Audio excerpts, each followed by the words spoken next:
WIBC HD3, W228CX, Indianapolis. It's Kevin and Query. I throw, you catch. It's not that hard, okay? All right, get the out of here. I'm going to talk a lot about drills and fundamentals. Watch it, watch it, watch it, watch it. On 93.5 Watch it. and 107.5. Boom, baby. The Fan.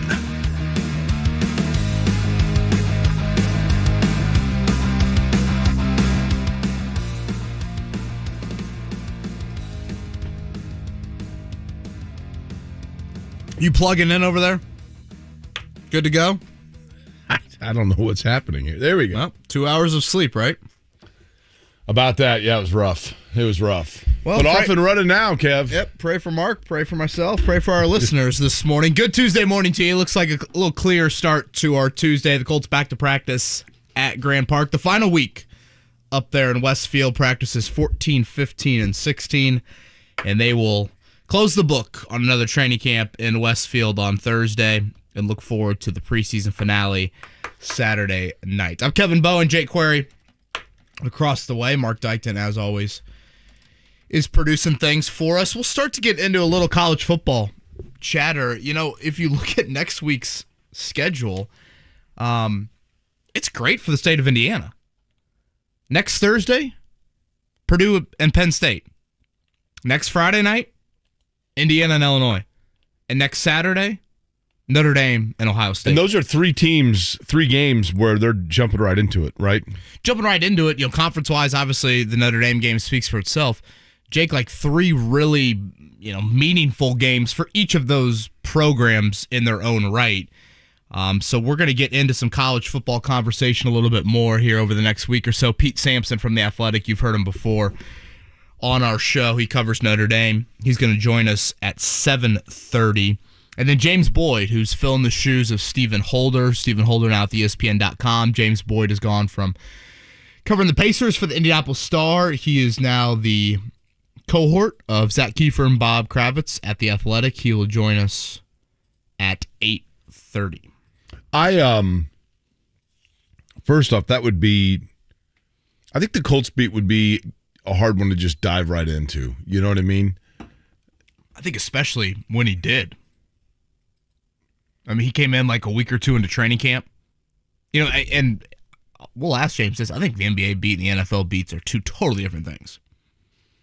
Yeah, I always felt like... Especially the Pacers beat when, it's him and Scott Agnes and Tony East that cover it on a daily basis. To be honest with you, though, I always felt like when I worked in local TV, I thought the NFL beat was easier because it's more regimented. Team talks on Wednesday, game, obviously Saturday's like travel day, game on Sunday, yeah. Recap on Monday. Like it's the same every week for the most part. Very routine, yes. Whereas the NBA, you might go, the travel in the NBA to me would be such a grind. Totally. I mean, listen, I enjoy the travel like of IndyCar, but I mean, trust me, when I'm home, I mean, more often it's like, man, it's nice to be home for a week. You go out and you're like, so this is what it's like to be home? I mean, the Pacers, we looked at it last week when the schedule came out. I mean, Jake, they've got a 7-game road trip this coming year. I mean, that's, 12 days on the road? Yeah, I mean, that's... And the media availabilities in the NBA, to your point, they're much more frequent. I mean, your head coach could, Rick Carlisle could technically meet the media 3 times in a day on a game day. Morning shoot-around, 90 minutes before tip, and then after the game as well. I'm going to throw yesterday's result in with some others, okay? And I guess it depends on your allegiance, but I think back to Purdue, Virginia in the Elite Eight. I think back to the Bush Push game for myself. I think back to Hank Baskett and the onside kick. Where's your heart-wrenching Pacers one? Is it up 10 on the Heat in Game 4 here, chance to go up 2-1? Is it the Laker? Is it something in that Lakers series? Well, I mean, I go back a little further. The Tayshaun Prince block for me. Tayshaun Prince block, definitely. That would be one. If I want to go way back, Vern Fleming getting stripped going to the basket in 94 in Game 6. It would have closed out New York. But more recently, it would be, that game, and I remember it, I was at IMS, so it was in May, obviously, in the playoffs. But the game do you remember when LeBron? Yeah, they're up 10 in Game 4. Chance to go up 3-1. And he ended up with, 40 and 18 or something? I thought it was Wade that went off. Didn't they have, the extra day, and Dwayne Wade went down to Bloomington and hung out with Tom Crean, and that all of a sudden changed that series. I'm going to put Hagerstown's 6th inning with that group yesterday. Yeah, I mean, that was, and then the Indianapolis Star saying the team from northern Indiana, so if you're Hagerstown, you're like, they don't even know where we are. I guess north of I-70. Sometimes we just kind of classify things as north of I-70, south of... Especially when your paper's being assembled in Louisville, yes. I-70, absolutely brutal for Hagerstown. All of a sudden, I'm settling in on the couch last night. I flip it on, 2-1 here in the bottom of the 6th. They only play 6 innings. And just methodically, they load the bases against Nolensville, Tennessee. They score a run to make it 2-2. I thought there was some debate. Should they have sent the second runner? But it was actually a pretty good throw from center field. So it's 2-2, bases loaded, bottom of the 6th, no outs. Any contact potentially could score that game-winning run. They go strikeout, and the kid from Tennessee, the shortstop, makes a diving grab for the 3rd out of the inning. So they squander the bases loaded with nobody outs. With nobody out, it goes into extra innings. They give up 3 in the top of the 7th, and now they are on the brink of elimination today at 3 o'clock. There were rain delays yesterday for the kids. Yeah, right? Mm-hmm. Yeah, supposed to start at 3. It got delayed. I mean, I watched that. That was 7:30. I was thinking about that. I'm like, man, how much does that just mess around with you? You're a kid. Doesn't it seem like they've waited forever? No, for sure. I mean, they hadn't played. The first game was Thursday, and then they hadn't played until yesterday. And we talked about it yesterday. I mean, if they would have won, they would be a game away from the U.S. championship game. And I think this story starts to gain major steam. Now, all of a sudden, yes, it's double elimination, but Jake, if they lose today, 3 o'clock, and they're playing Hollidaysburg, Pennsylvania. These town names are just awesome. Hollidaysburg, Pennsylvania. Suburban. I'm going to say suburban Pittsburgh. What's your guess? I'm going to say the middle of nowhere. Okay. Mark, you got a guess? I guess you'll go suburban Philly? Yeah, sure. Is there a suburban Harrisburg? It is Harrisburg. Is it Harrisburg? No, I'm saying suburban Harrisburg. Okay, Hollidaysburg. This is Holliday, right? Oh, yeah, middle of nowhere, baby. Is it? Look at this thing. I mean, it's in the middle of the Boy, state. you ain't kidding. Suburb of Altoona, right? Gosh. Boy, What's the population here? Yeah, I mean, they call Hagerstown the big city, right? Does it say the population? I got to look this up. Now, they've staved off elimination twice. It says the population was 5,600? over 5,600 on the 2020 census. Okay, so that's almost 3 times the size of Hagerstown. I mean, I was thinking about it yesterday. Hagerstown is smaller than the junior high I went to. Really? Clay Junior High, 1,800 kids in 3 grades. Okay. So, yeah, unfortunately, the Tigers of Hagerstown. I was watching it, and I'm yelling at the TV. I'm like, God, part of me is like, what am I doing? But then part of me is like, this is really cool. And then all of a sudden I watched them leave the bases loaded, 3 straight batters, and lose an extra. Okay. So, 3 o'clock today, first pitch. Speaking of baseball, did you guys see the viral video yesterday from the guy at the Yankees game? I think it's a Yankees game. I saw the the still shot of it, but I never clicked on it. The guy sitting on the aisle. Okay. Mark, have you seen this? Oh, was he knitting or something like that? No, that's what one would think. Oh, boy. Was he doing something else? No, I have not decided if this is brilliant or if this... My friend Claire Jacobson said it best. I sent this to a group text. She said, I can't figure out if this is brilliant or disgusting. Now, I sent you guys the video, and I know this is radio. I would like for either of you, whichever one of you gets the video first, to narrate it as... It's only 18 seconds. And this is one of those things that I thought to myself, I can't believe no one's ever thought of this until now. Kevin is watching it. Kevin, would you like to explain what's happening? Is that a straw? That is a straw. That's a straw he's inserting into the hot dog? Yep.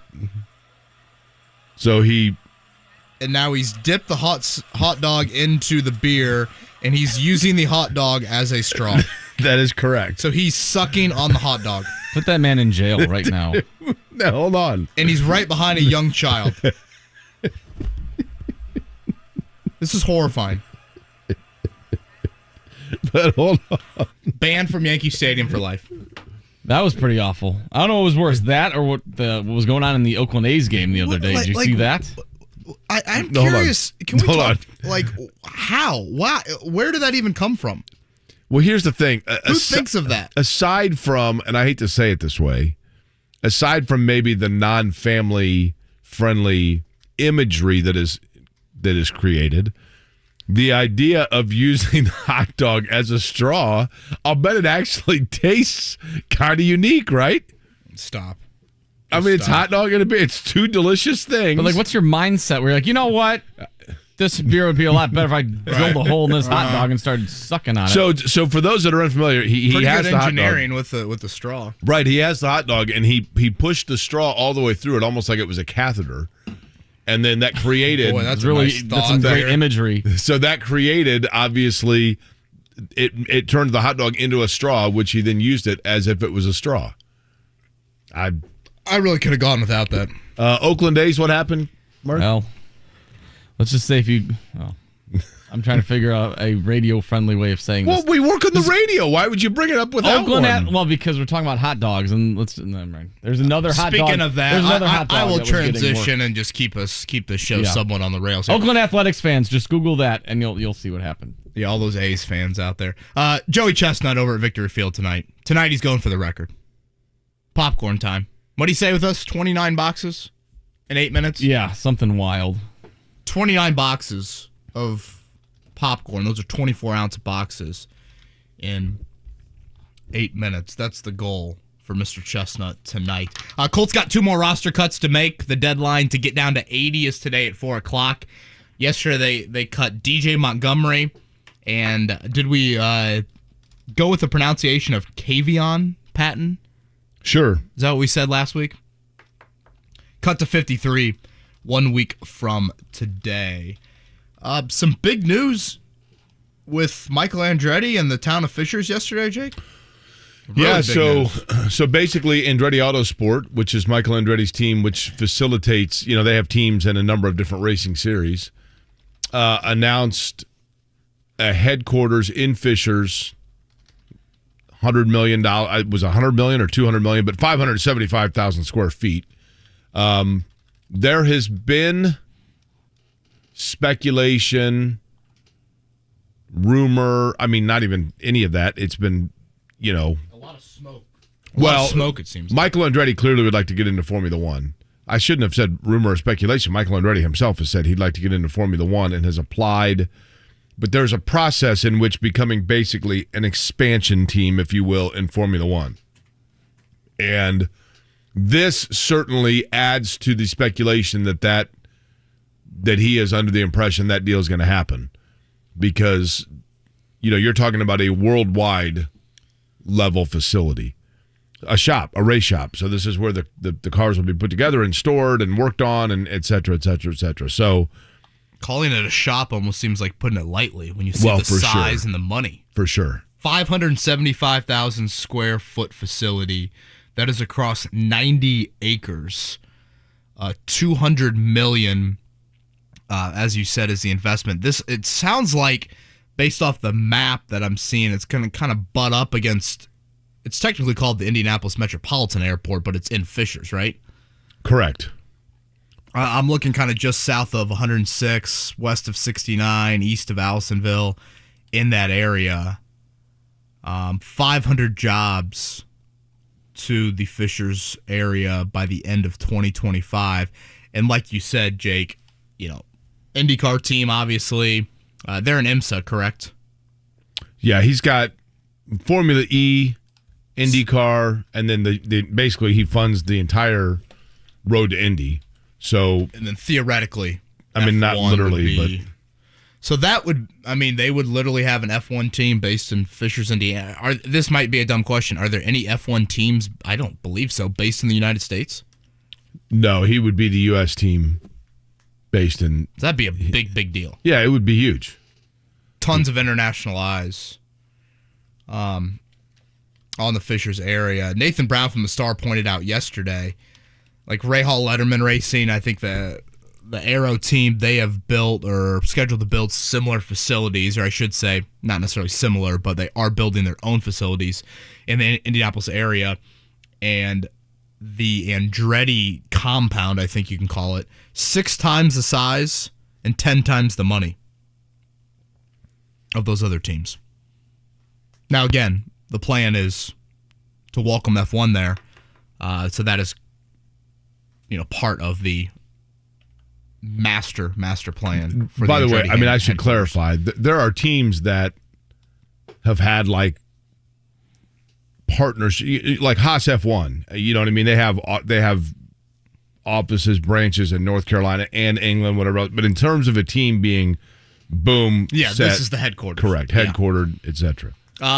Yeah, I was told he wants to butt up against that airport. Easy in and out access for him. I mean, that'd be awesome, wouldn't it? Yeah, we're just gonna head to the race. Boom, Right. gone. It's kind of like your own private airport, right? Yeah, pretty much. So big news there from an IndyCar front. We'll see if Fishers gets involved with any more projects here moving forward. Colts-wise, I wanted to go over some position battles today. Again, I think we've reached the point of camp. I mean, it's August 23rd. It's almost a month into camp, where I feel like you can pretty much say with confidence the position battles we talked about a month ago, how they've played out over the last 3 or 4 weeks. So we can touch on that a little bit later. Someone asked me an interesting question late last night. Do you think the Colts will miss Jack Doyle or T.Y. Hilton more this season?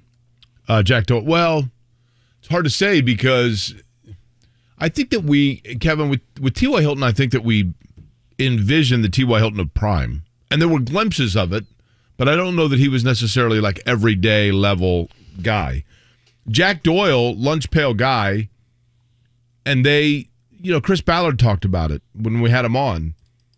There are just certain things about Jack Doyle that were really hard to replace. And you knew, you want to talk about reliable, you knew, and I'm not saying T.Y. Hilton was not a reliable player. They bring different facets to the game. But Hilton, seemingly maybe Ogletree's injury changes this answer a little bit, but Doyle played a position where it does seem like they have some depth there, but not necessarily anybody that does what he did, which was just block first, short third down receptions, always finding himself open. Yeah, I'd probably go with Doyle because your backup to Mo Alley Cox is Kylan Granson, nowhere near the body type or the type of player that Doyle. And then Jelani Woods is a rookie, has had kind of a quiet month of August. So it probably is a little bit harder to see, but I think when you get deeper into the reliability, like you said, you just took him for granted. In the run game, Doyle obviously is going to impact a lot more than T.Y. Hilton would impact things. And I still wonder, just on those 3rd and 5s, 3rd and 3s, just guys being in the right spot, Doyle, I think, always did that. And we just took it for granted. Right. But I think that is a kind of an interesting question. Again, as we said, we'll get more into the college football chatter all week long. Jake, it's really an interesting time, I think, in very different ways for the 3 major football programs in the state. Notre Dame, of course, the first-time head coach, a monumental shift in the college football landscape, and Brian Kelly going to LSU, and Notre Dame promoting from within. Notre Dame has a quarterback they're entering the season with, and Tyler Buckner, who is a lot different than the past quarterbacks. I think when you've seen Notre Dame have success over the last handful of years or so, it's typically kind of been in the game manager quarterback category. Right. This Buckner kid is not necessarily that, so there's a little bit of boomer bust with him. So we'll talk to Pete Sampson more about that. And he's what year? In a few minutes. He is a sophomore. And then you look at Purdue, and Purdue's coming off their best season in X amount of years, and I feel like the question is either Can they do that again? And is Jeff Brom going to stay there? And then you go to Bloomington, and it's like, should Tom Allen be on the hot seat? Yeah, I mean, like, awful season last year. How much was the COVID year just COVID related? Did you lose? Was it, a step forward in that COVID season and then 3 steps back last year because the recruiting doesn't seem like it's at the level that you would want it to be at? I think for each of those programs, these seasons are really, really critical in again, different ways. What worries me, Kevin, Tom Allen is a very likable guy, right? He was kind of this underdog story. He's, LEO. He's high energy. I don't think he's got a mean bone about him. So what? But Indiana football fans, a program that has more losses than anybody in the history of college football, are pretty defensive. They're pretty sensitive when it comes to criticizing Indiana football. And it's going to be tough because with Tom Allen, like if you try to point out any sort of realistic tenor about him, like people get like, oh, you're just a hater, and because he is a nice guy. And they had a remarkable year 2 years ago, no doubt about it, in the weird COVID year. But unfortunately for Tom Allen, I get the impression, or just my gut tells me, Kevin, that, and we saw this with Tom Crean, the high energy, clapping, running around, jumping all over the place. When you're winning, it's like everybody loves it. But the second things start to turn on you, it is going to fatigue and wear the hell out of people. And I think for Tom Allen, it's not there yet, but the precursor is there of people starting to go, okay. And I think a concern, Jake, you have, this has probably been more of an NFL trend, but the NFL has gone, obviously, a lot of hiring of offensive-minded coaches. I think in the Tom Allen era in Bloomington, you've seen a lot of turnover on that offensive staff. And that's position coaches, it's coordinators. I mean, hell, one of his coordinators is now the head coach at Washington. Where Michael Penix is a Washington Husky this year. Really? Mm-hmm. That I think has been an issue for them. When I was in college, offense was never the issue at Indiana. Now they were horrible as a team, but they could put up points. Where now I feel like it's like, wait, what's the quarterback situation? The offensive line position coach, the running back position coach, again, the coordinators. Different ways for Indiana, Purdue, and Notre Dame, but all of them who will begin their seasons next Thursday, Friday, and Saturday. Purdue Thursday, Indiana Friday, Notre Dame Saturday. Just some really intriguing years. Fun time of year. For each of those programs. You surviving 2 hours of sleep? Was that algebra related, or what was that? So far, so good.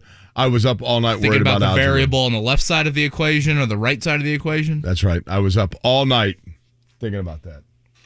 Can't wait to endure that for the next 2.5 hours. I'm Kevin Bowen, Jake Query right there. Again, looks like a nice Tuesday morning. Mark Dykton on the ones and twos.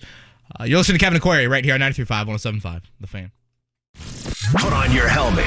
It's about to get real. Brandon Faison came over with Gus Bradley. What made you come over? Gus and Malo were a big factor in me coming over. I always kind of knew that there was an opportunity to follow them wherever they went. And when I got the opportunity, I kind of jumped on it. Ever since I've been here, it's just been a blessing. I kind of made a decision with me and my family, and we felt really good about it ever since. I've loved it since I've been here. Dan Dockage, weekdays noon to 3 on 93.5 and 107.5. The Fan. Visit Samsung.com now to pre-order the new Galaxy Z Flip 4 or Z Fold 4 and get a free storage upgrade in case. Valid through 8/25/2022. See terms and conditions that apply. Do you know a volunteer who deserves a year's worth of free vehicle maintenance? Tell us their story and nominate them. Click the Do More tab at JiffyLubeIndiana.com. Hey, JMV, I'll never forget the first time someone pointed out the bald spot on the back of my head. That's why I went to We Grow Hair Indy. Here's Darren Andrews to tell you more. For over 20 years, we've been restoring hair for men and women with every type of hair loss and every ethnicity. No matter the reason for your hair loss, we're here to help. And our friend Rajiv Ram, two-time Olympian and tennis professional, can attest to this. I wanted more hair, and they have the best technology there is for it. We Grow Hair Indy cared about me and did exactly what they said they would. The results have been amazing. I had the multi-unit hair grafting procedure, and I loved that they could fill in my thinning hair on top of my head.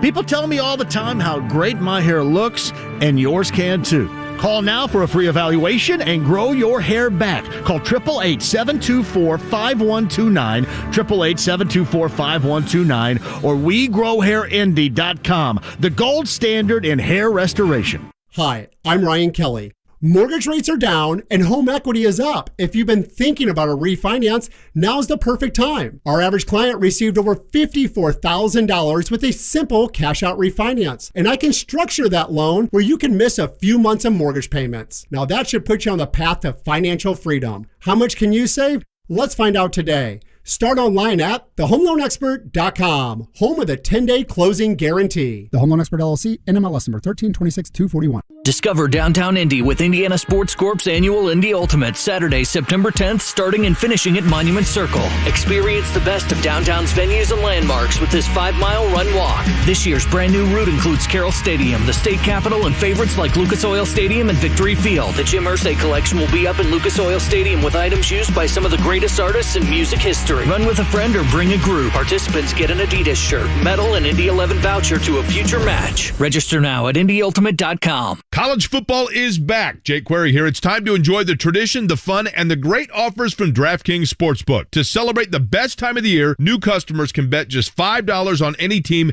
and get $200 in free bets instantly, win or lose. You can also place a same-game parlay for a shot at an even bigger payout. Just combine multiple bets into one, like which team will get the win, which team will score first, and more. Best of all, you can deposit and withdraw your cash whenever you want. Download the DraftKings Sportsbook app now and use code 1075FAN. Bet just $5 on college football and get $200 in free bets instantly. That's code 1075FAN only at DraftKings Sportsbook. Code 1075FAN. Must be 21 or older. Indiana only. One per new customer. Minimum $5 deposit and wager. $200 issued as 8 $25 free bets. Restrictions apply. See terms at DraftKings.com/sportsbook. See DraftKings.com/sportsbook for details. Gambling problem? Call 1-800-9-WITH-IT. 4 days only. The Tom Wood 96th Street Used Car Super Sale with vehicles available from multiple dealerships starting at $99 a month. Cash cars from $995. Bank reps on site for immediate approval. Fords, Nissans, Volkswagens, Subarus, Hondas, Chevys, Jeeps, Toyotas. Over 500 available. Most with lifetime powertrain coverage. Only at the 96th Street Super Sale at Tom Wood Volkswagen on 96th Street, Wednesday through Saturday. Limited inventory of 995 vehicles, including stock number V24192P and $99 payment vehicles, including stock number MH12447A. Offers available with approved credit, tax, title, registration, and $199 doc fee extra. Subject to availability. The Morning Checkdown. Brought to you by QC Kinetics. Relieving your joint pain at QCkinetics.com. On 93.5 and 107.5 The Fan. Heartbreaking loss yesterday in Williamsport for Hagerstown. They tied it up in the bottom of the sixth, which is the last inning for Little League Baseball. They had the bases loaded with nobody out.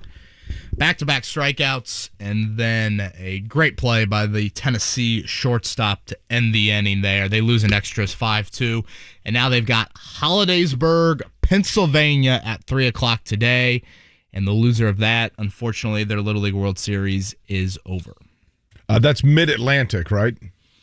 I think that's right. Yeah, Mid-Atlantic. They've already staved off elimination a couple of times, so you would assume from a pitching depth standpoint that Hagerstown would be in the better situation. Now, if they win, they play the winner of Southwest and Midwest. Wouldn't Hagerstown be Midwest? No, I'm always confused by that. So they're Great Lakes, is that right? Yeah, that's right. No wonder why the Star thought it was Northern Indiana. They already beat Midwest. Isn't that Davenport? Oh, yeah, you're right. Double elimination makes for a bit of a confusing bracket there. So that's the update from Williamsport. Last night in the NFL, it was the Jets 24-16 winners over the Atlanta Falcons. Kevin Bowen, the total number of plays you saw that game was? 0. Mark Dykton? 0. I saw 2 because I flipped over thinking it was to the Little League World Series. And I'm like, oh, okay. Now, saw the score? Out. Week 1, Joe Flacco against the Ravens. Baker Mayfield announced starter yesterday against the Browns. And Russell Wilson against the Seahawks. And then Deshaun Watson's first return game once he comes back from suspensions against the Texans, right? Right. So you got some juicy week 1 matchups there and some quarterbacks facing their old teams. How about that for some storylines? A couple other baseball notes from yesterday. The Cardinals with a 1-hitter from Jared Montgomery. I'm Mark Pujols, home run. What's that, 693? Something like that, yeah. 4 or 5? I mean, St. Louis, there's something in the water in St. Louis that is like Lazarus for baseball players. I remember Will Clark doing this. That's it. All right. Will Clark did this. Like, guys come there late in their career, and, of course, Cardinal fans are like, they just want to go there and finish because the fans are just so knowledgeable about the game. All right! There's just so much jealousy I have for the Cardinals. Because they never go away?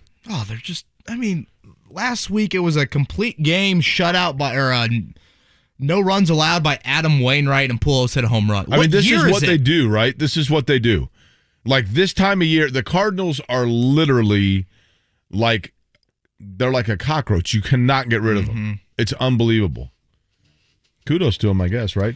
Elsewhere yesterday, by the way, Phillies over the Reds 4-1, Brewers over the Dodgers 4-0, White Sox bested by the Royals 6-4, interleague plays, Yankees over the Mets 4-2, Marlins over the A's 3-0. And a quick reminder, Colts camp gets back underway today at noon, tomorrow noon, and Thursday 10 a.m. The final 3 practices from Grand Park. A couple roster moves still need to be made before they get down to the mandated number of 80 by Tuesday at 4 o'clock. We come back. Pete Sampson, preview Notre Dame's football season, coming up next.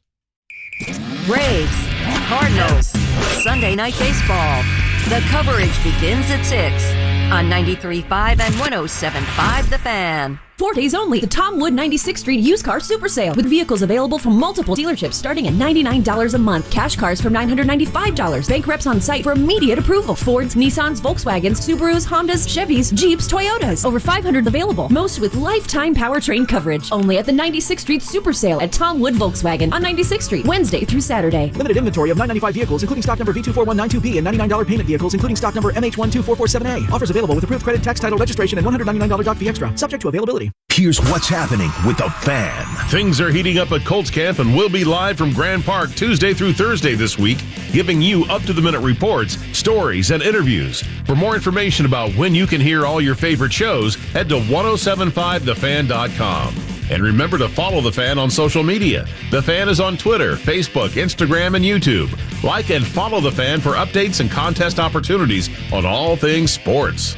For more info, click on 1075thefan.com. The IRS is ramping up collection, and if you owe back taxes or have years of unfiled tax returns, listen carefully. Before it's too late, check your eligibility for the Fresh Start program still offered by the IRS to reduce or even eliminate your tax problems. Call our special hotline number now and find out in minutes if you qualify for these life-changing debt reduction programs. Business or personal, if you're in a payment plan with no end in sight, have unfiled tax returns, under audit, have a wage or bank levy, or finally just want to know your options, call the experts at Republic Tax Relief and stop collections immediately. A+ rated by the Better Business Bureau with a 5-star rating from Yelp, this veteran-owned company has the fight you need to take on the IRS. Don't go at it alone. Call their hotline number now, 800-491-3318. That's 800-491-3318. Find out if you qualify today. Call 800-491-3318 or go to republictaxrelief.com.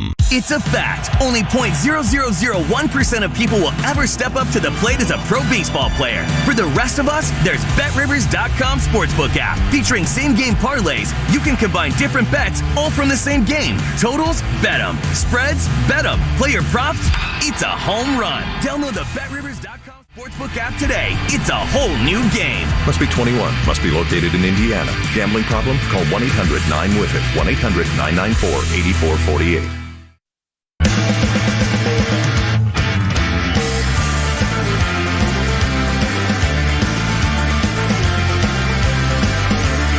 You're listening to Kevin and Query on 93.5 and 107.5 The Fan. 1 week from Saturday will be my birthday. Please hold the applause on that national holiday. It will also, and probably more importantly, be the start off for all intent and purposes of the college football season, including the big one to start off the year, Ohio State and Notre Dame. And I think Ohio State is going to roll, not because I don't think much of Notre Dame, but because I think Ohio State is like generationally good this year offensively. But in terms of the Irish, Kevin, you've dipped into your Rolodex to find a guy that can preview for us as well as anybody what Notre Dame has to offer. Yeah, you've got Ohio State by, 31 in that game? I honestly do think that Ohio State is going to be challenged to – I think anybody is going to be challenged to come within 10 points of Ohio State this year. I just think offensively they are so good. 15.5, the current line on and that's not a slight at Notre Dame, honestly. From the Horseshoe. Yes, let's head to the Payless Liquors hotline. Pete Sampson, you've heard him with us before from The Athletic, does an outstanding job covering Notre Dame.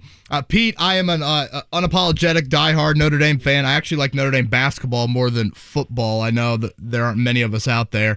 You're the one, huh? Yeah, well, toss in my brother Ryan, but yes, we would be the two. How loser mentality is this? I'd sign up right now for a 10-point loss in the Horseshoe if Tyler Buchner looks like a competent quarterback.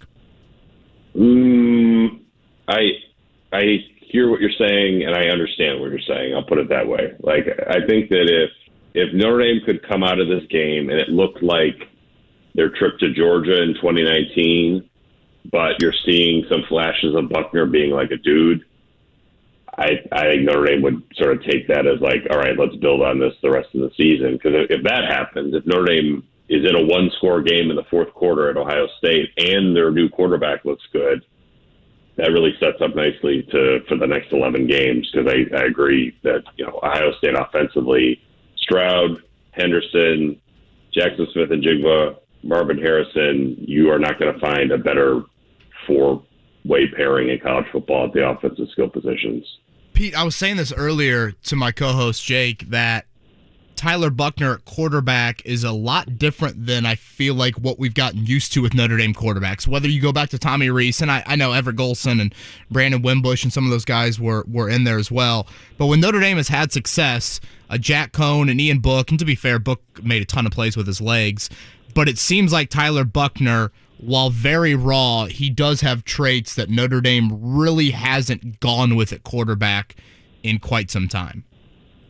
Well, I think it hasn't been that long, but it didn't pan out for this guy. It's like I think Tyler Buchner is sort of what Notre Dame hopes Brandon Wimbush was supposed to be in 17, 18 before Book replaced him, where he could run it just as well as he could throw it. And it didn't work out for Wimbush because his throwing motion kind of deserted him and he wasn't able to get it back.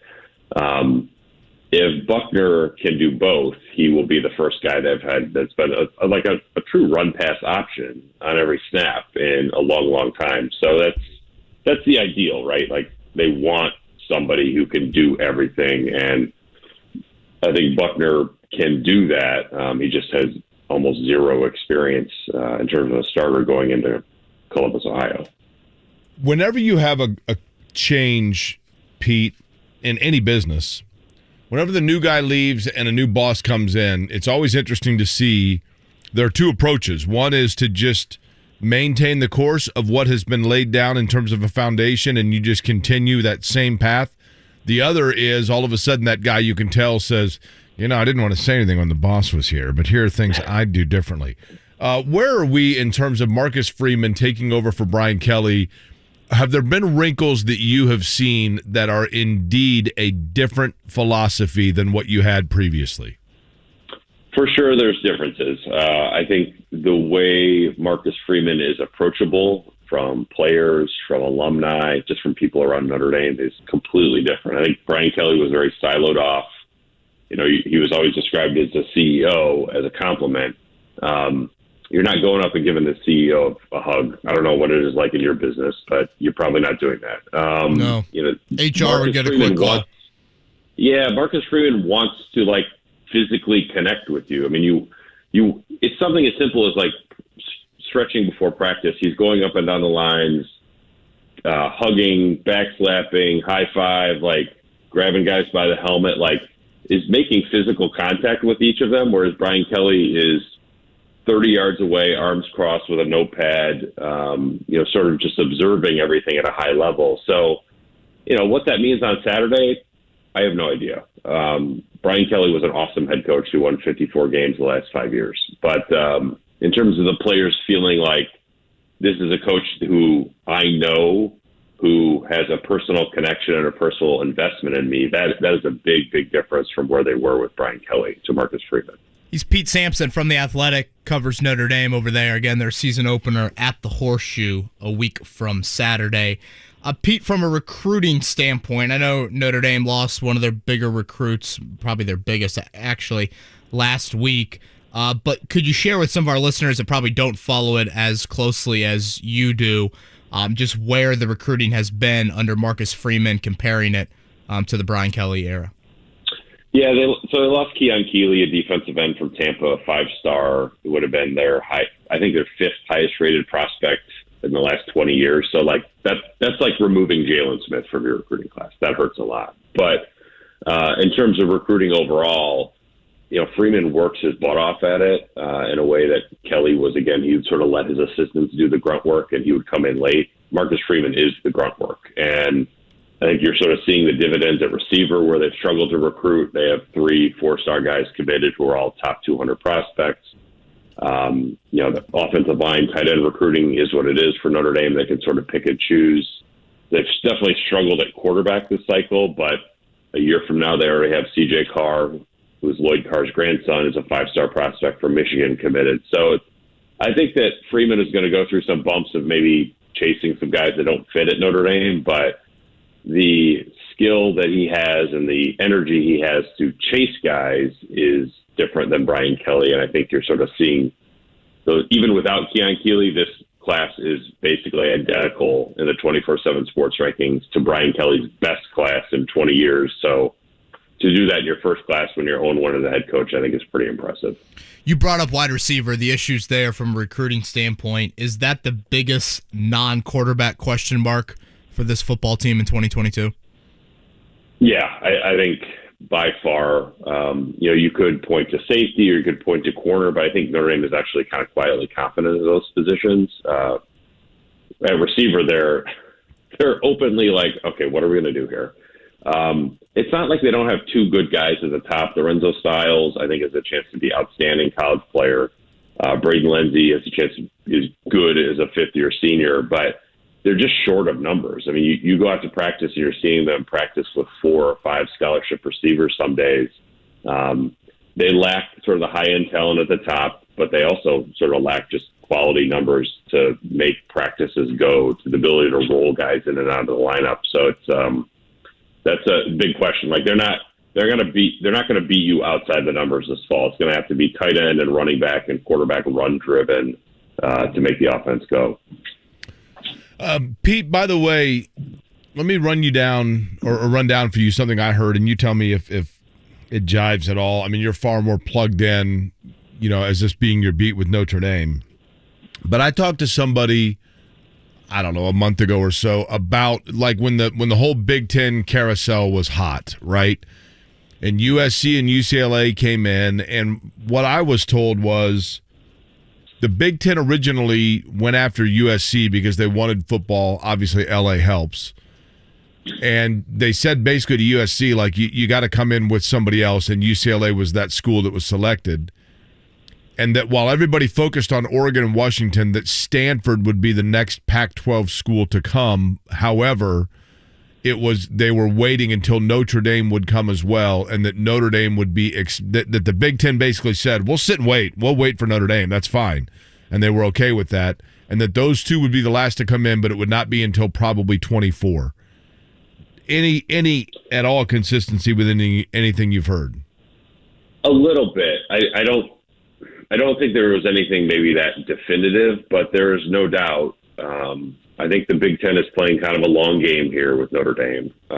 They'll take Notre Dame today. They'll take Notre Dame 5 years from now. They'll probably take Notre Dame 10 years from now. Like this notion about the Big Ten being like, oh, well, we don't need to. Like, yeah, they would love to have Notre Dame, and they're not going to let their ego get in the way of making money. And I think if the Big Ten adds USC, Notre Dame's biggest rival. Let's say they add Stanford as well. It's another rival. Keeps Notre Dame on the West Coast. You also signed up with NBC, where Notre Dame already has all of its home games. I think if Notre Dame joined the Big Ten 5 years from now with Stanford, it would feel almost like, did we join the Big Ten or not? Because like everything feels the same. Like but our football schedule was better. We're still playing USC and Stanford. Now we've got Michigan State, Purdue, Michigan, Ohio State on the schedule a little bit. We're still on NBC, national television every week. So, and you're making more money from media rights. So I think Notre Dame coming in with Stanford, I'm not saying that it will happen, but to me, that's the scenario that makes the most sense 5 years from now, maybe like the next round of broadcasting deals, that I could easily see Notre Dame sort of making the leap at that point. Do you think Notre Dame, a lot of things that make sense? Does Notre Dame get to the point? I mean, listen, Pete, let's be honest, that number that you saw in terms of the TV money that each school is going to get, some basically around $70 million a year with the new TV deals is pretty intriguing, obviously. But is Notre Dame still in the position of, we don't need to go anywhere, or is the Big Ten the one that can lure them away from independence? I guess both. They don't need to go anywhere now. I think they will re-up with NBC, and you're seeing figures floated out there of $60 million or so. That number would keep Notre Dame independent. They don't need to chase an extra $15 million. To me, the difference is like if NBC said, actually, no, we spent all our money on the Big Ten, we're only going to pay you 25 where we are now. Then Notre Dame doesn't really have much of a choice. But if NBC is willing to pay you 60, 65, which sounds like that's kind of ballpark-ish. And then, like, maybe in that contract, you agree to play another Big Ten team every year. So that creates more inventory for NBC. Then I think keep Notre Dame's willing to pay an independent tax. They always have been. They lose money on being independent. They're okay with that because I think they make more money in sort of prestige or donations and just sort of like overall stature. Like we're all talking about Notre Dame all the time. They don't want to give that up. But if we're just talking 10, 15, $20 million, Notre Dame will eat that and stay independent. Then they don't have to chase that kind of money. But if we're talking about $40, $50 million, then I think it's a different budgetary spreadsheet for Notre Dame at that point. Pete Sampson from The Athletic, who covers Notre Dame, is with us here. We just got a couple more. Is the next big domino outside of the TV contract making sure Notre Dame continues to have a seat in the college football playoff when the new iteration of that comes down the road?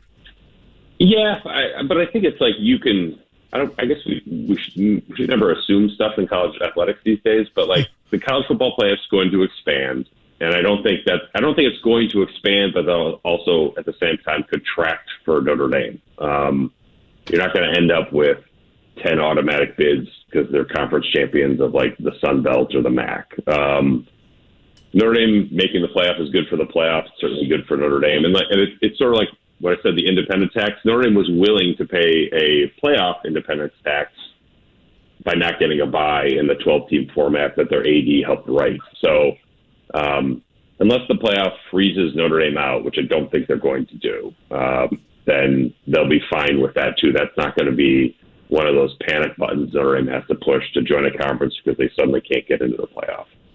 We'll end with a question that you probably will have no fun answering, but let's say it's 2026.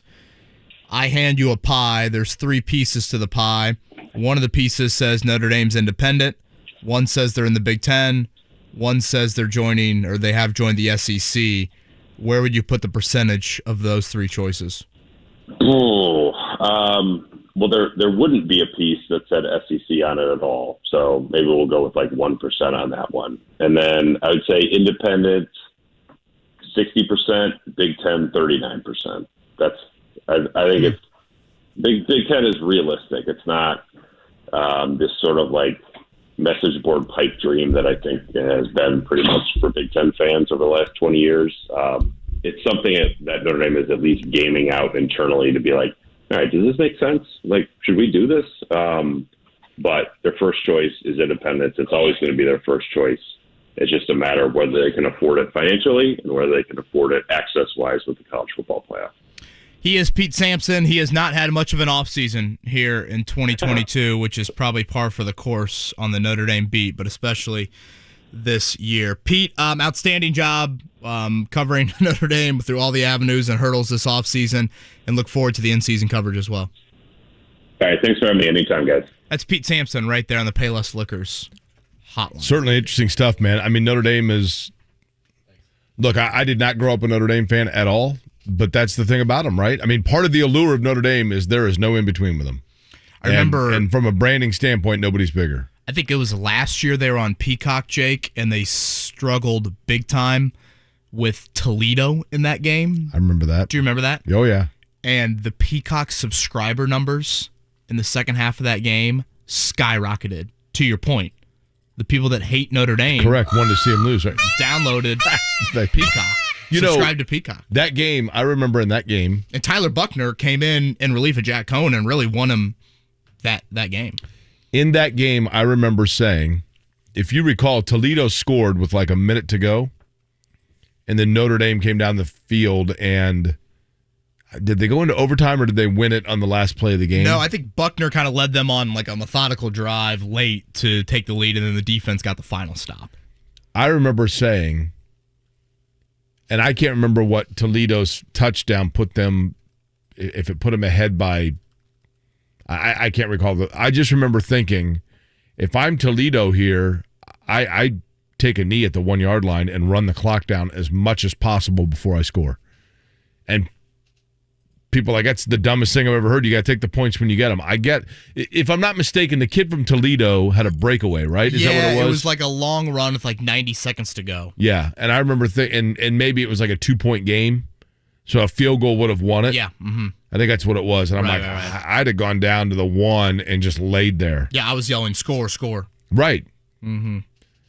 I mean, those are the little things that... The Ahmad Bradshaw touchdown in the Super Bowl where he kind of like falls into the end zone. He's not trying to. Right. The Patriots defender kind of pushes him into the end zone there. So where is Ahmad Bradshaw now? The college... That's a great question. Ahmad Bradshaw. Boy, he could balance off the field and on the field very well, if you catch my drift. Purdue and IU conversations we'll have as well. Accurate sound played there for Mr. Bradshaw.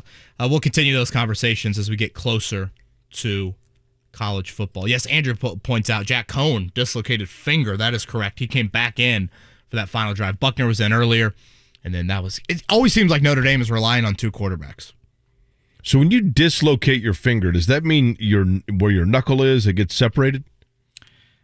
I would assume, yeah, some sort of joint situation there. That would presumably be uncomfortable, right? I tend to think it would be, yeah. Mm-hmm. I mean, especially if it's on your throwing hand, you're done, right? I don't think it would feel good. I mean, but if it's on your throwing hand... If you're trying to grip the ball, there'd probably be some issues there. I mean, I'm just saying, like... Tom Brady's back with the Bucs, Kevin. I guess So is he in the Bahamas? Sounds like it. Does he play Saturday night inside of Lucas Oil Stadium? No. Does he need to? What's Tom Brady? I mean, what are you going to gain? Tom and Julio get some reps in. And I get it. I understand that people are going to be like, Didn't Mahomes and Josh Allen play this week in the preseason? I mean, did they? I don't know. They're not 40. How old is Tom Brady? Has Tom Brady not earned benefit of the doubt at this point? Well, sure, whatever. Yeah, I'm not acting like he needs to play. Whatever the approach he has to preserve himself clearly works, right? I mean, it is remarkable how his durability. I mean, Josh Allen 3 for 3, 3 for 3, 45 yards and a touchdown. Ho-hum work for Josh Allen in the preseason. I love Josh Allen. I love everything about his story. Gosh, Mahomes has thrown 26 passes in the preseason. That's a lot. Josh Allen last year in that Kansas City game, I've long past the point of like getting some emotional attachment to athletes type thing, but when he was sitting there on the sideline with his helmet on, watching Kansas City come back and answer once again, knowing that he was not going to get the ball back, you had to feel bad for the guy. Oh, brutal. Especially if you had Buffalo to win the Super Bowl bet. But I mean, just now the other question with Buffalo, Kevin, to me that's pretty interesting is there is so much expectation around Buffalo right now. And the only thing that we have yet to see about Buffalo is how they handle that and how they answer to that. And they're on the radar now. Can they sustain? Yeah, I've made the analogy before, Jake. Is this like the 03 Colts, the 04 Colts, the 05 Colts? Like you're waiting for them to break through, right? Break through. Yeah. Is it one of those? Did you see the quarterback trade yesterday in the NFL? Quarterback trade. We rarely see quarterback trades. And I guess I bring this up a little bit Sam Ehlinger related, but you know the name Nick Mullens? Yes. He goes from the Raiders to the Vikings for a 7th round pick. So I'm assuming Nick Mullens would be the backup to Kirk Cousins there. What did we just say yesterday? It's interesting because we were just saying yesterday, like backup quarterbacks, you don't necessarily make moves for backup quarterbacks, right? Yeah, You had an interesting article, Kevin, about your 53-man roster and another, if I'm not mistaken, on whether or not Sam Ehlinger plays his way into that, right? You know, right now, a week out from final roster cuts, Jake, the Colts have room to carry Sam Ehlinger.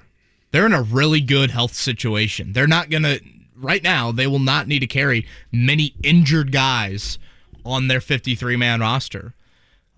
So they have some room to stash Ehlinger initially on the 53-man roster. Then maybe you get a week or two into the season, some injuries pile up, or just a sense of urgency isn't there for other teams. They've settled on other quarterbacks. They've got guys that have been in their system. I don't think teams are that quarterback hungry during the season as they are in late August because they worry about can a guy learn the playbook in a short period of time. Maybe that's when you then move Ehlinger to your practice squad. But I don't know if that many people are talking about it, Jake, but I had someone ask me, why don't the Colts trade Ehlinger? Nick Mullens went for a 7th round pick yesterday, Jake. You know how many career starts Nick Mullens has in the NFL? I'll say he's had 3 starts. Mark? I mean, I know he was in quite a few for the 49ers. I'll say 7. Nick Mullens has 17 career starts in the NFL. Wow. Okay. And Sam Ehlinger is yet to throw a pass. Yeah, in the I mean, NFL. there's no doubt. So I think we just need to pump the brakes a little bit on like, hey, you can move Ehlinger for a draft pick. Yeah, you just move this dude with 17 career starts for a 7th rounder. I don't think you're moving Ehlinger, who has yet to throw a pass in an NFL regular season game for anything. Kevin, if you were to put Ehlinger on the roster, I don't think it's because,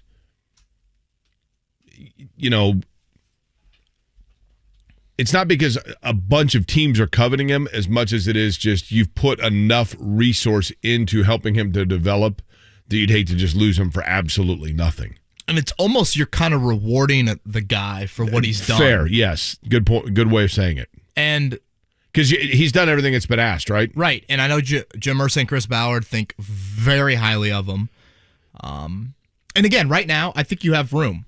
That can change in a week. We'll see. Your starter's going to play a half on Saturday night. If you've got a couple guys that get banged up in that game, who knows? Obviously, you've got 3 more practices left at Grand Park. So right now, I think there is the opportunity to keep him on your 53-man roster and not sacrifice a whole lot elsewhere. We come back. Let's get into some of those position battles the Colts have had throughout training camp. 13 practices in, 2 preseason games in. Who's won them? Anything still up for grabs? We'll talk about that next. Kevin and Query, 8 o'clock hour.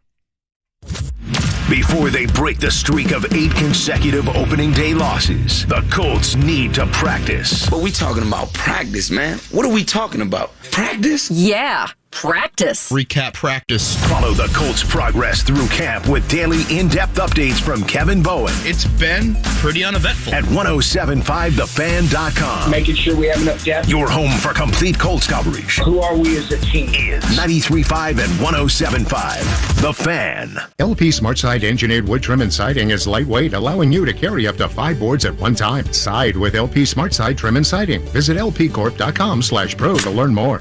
My name is Kayla Sinders, and I work for Gleaners Food Bank. I am a local service manager for 3 counties in our 21-county service area, and I nominated Katie. And I'm Jiffy Lube owner Steve Sanner. At Jiffy Lube, we are proud to support Hoosier charities that use their vehicles to do more to make Indiana a better place to live. My name is Katie Wilkerson. I pick up at the mobile food pantries. The best part of volunteering to hand someone some food and see the smile on their face, the relief. Without my vehicle, there's no way I'd be able to do this. To go to any of the pantries, it's at least 18 miles. Jiffy Lube of Indiana provides all of our Do More winners with free vehicle maintenance for a year. Because now at Jiffy Lube, our trained technicians do more to keep vehicles like theirs and yours on the road. Brakes, tires, batteries, and more, as well as Indiana's favorite oil change since 1985. If you know a volunteer who impacts your community, nominate them today to receive a year's worth of free vehicle maintenance. Just click the Do More tab at jiffylubeindiana.com. Kick off week 1 of the NFL with FanDuel, America's #1 sportsbook. Hey, it's Mark from Kevin and Query, and the NFL regular season is right around the corner, and what better way to get started than with $150 in free bets guaranteed when you place your first $5 bet. All you have to do is sign up with promo code MARK to get in on the action and turn game days into paydays all season long. Maybe you want to use that $150 in free bets on the Colts over 9.5 wins on the season or to win the AFC South. The choice is up to you. So place your first $5 bet, whether it's the money line or the point spread, anytime touchdown score or total yards. You can even combine your bets for a chance at a bigger payout with the same game parlay. So don't fumble your chance to get $150 in free bets, win or lose, with promo code MARK, M-A-R-C. Make every moment more with FanDuel, official sportsbook partner of the NFL. 21 and over and present in Indiana. First online real money wager only. $10 first deposit required. Bonus issued is now withdrawable free bets. They expire 14 days after receipt. Restrictions apply. See terms at sportsbook.fanduel.com. Gambling problem? Call 1-800-9-WITH-IT. Everyone here knows Diamonds Direct is the place to go for the best diamonds at the best prices. But did you know that savvy buyers from all over America, even Los Angeles and New York, now come here to buy their diamonds? These high-end shoppers have discovered that Diamonds Direct has one of America's best selections of large, rare diamonds, from 3 carats to 20 carats, all certified by the GIA, the most reputable and most trusted gem lab in the world. Because of Diamonds Direct's international connections and tremendous buying power, we're one of only a handful of jewelry stores in America that is able to offer a large selection of rare and precious GIA diamonds. In fact, Diamonds Direct's multi-million-dollar selection includes a stunning array of high-end Riviera necklaces, 20-carat tennis bracelets, and an extraordinary collection of rare, precious gemstones, rubies, sapphires, emeralds, and even the really hard-to-find fancy yellow diamonds. Come see why Diamonds Direct right here is the destination for high-end shoppers all over America. Extraordinary selection, quality, and unmatched value. Diamonds Direct, your love, our passion. DiamondsDirect.com. 93.5 and 107.5. The Fan. WIBC HD2 W298BB. WIBC HD3 W228CX. Indianapolis. Hey, it's JMV coming up later on this afternoon at 3 o'clock. Cannot wait for this conversation from that Colts D. Yannick Ngakoue joins us. That's later on this afternoon. Can't miss at 3.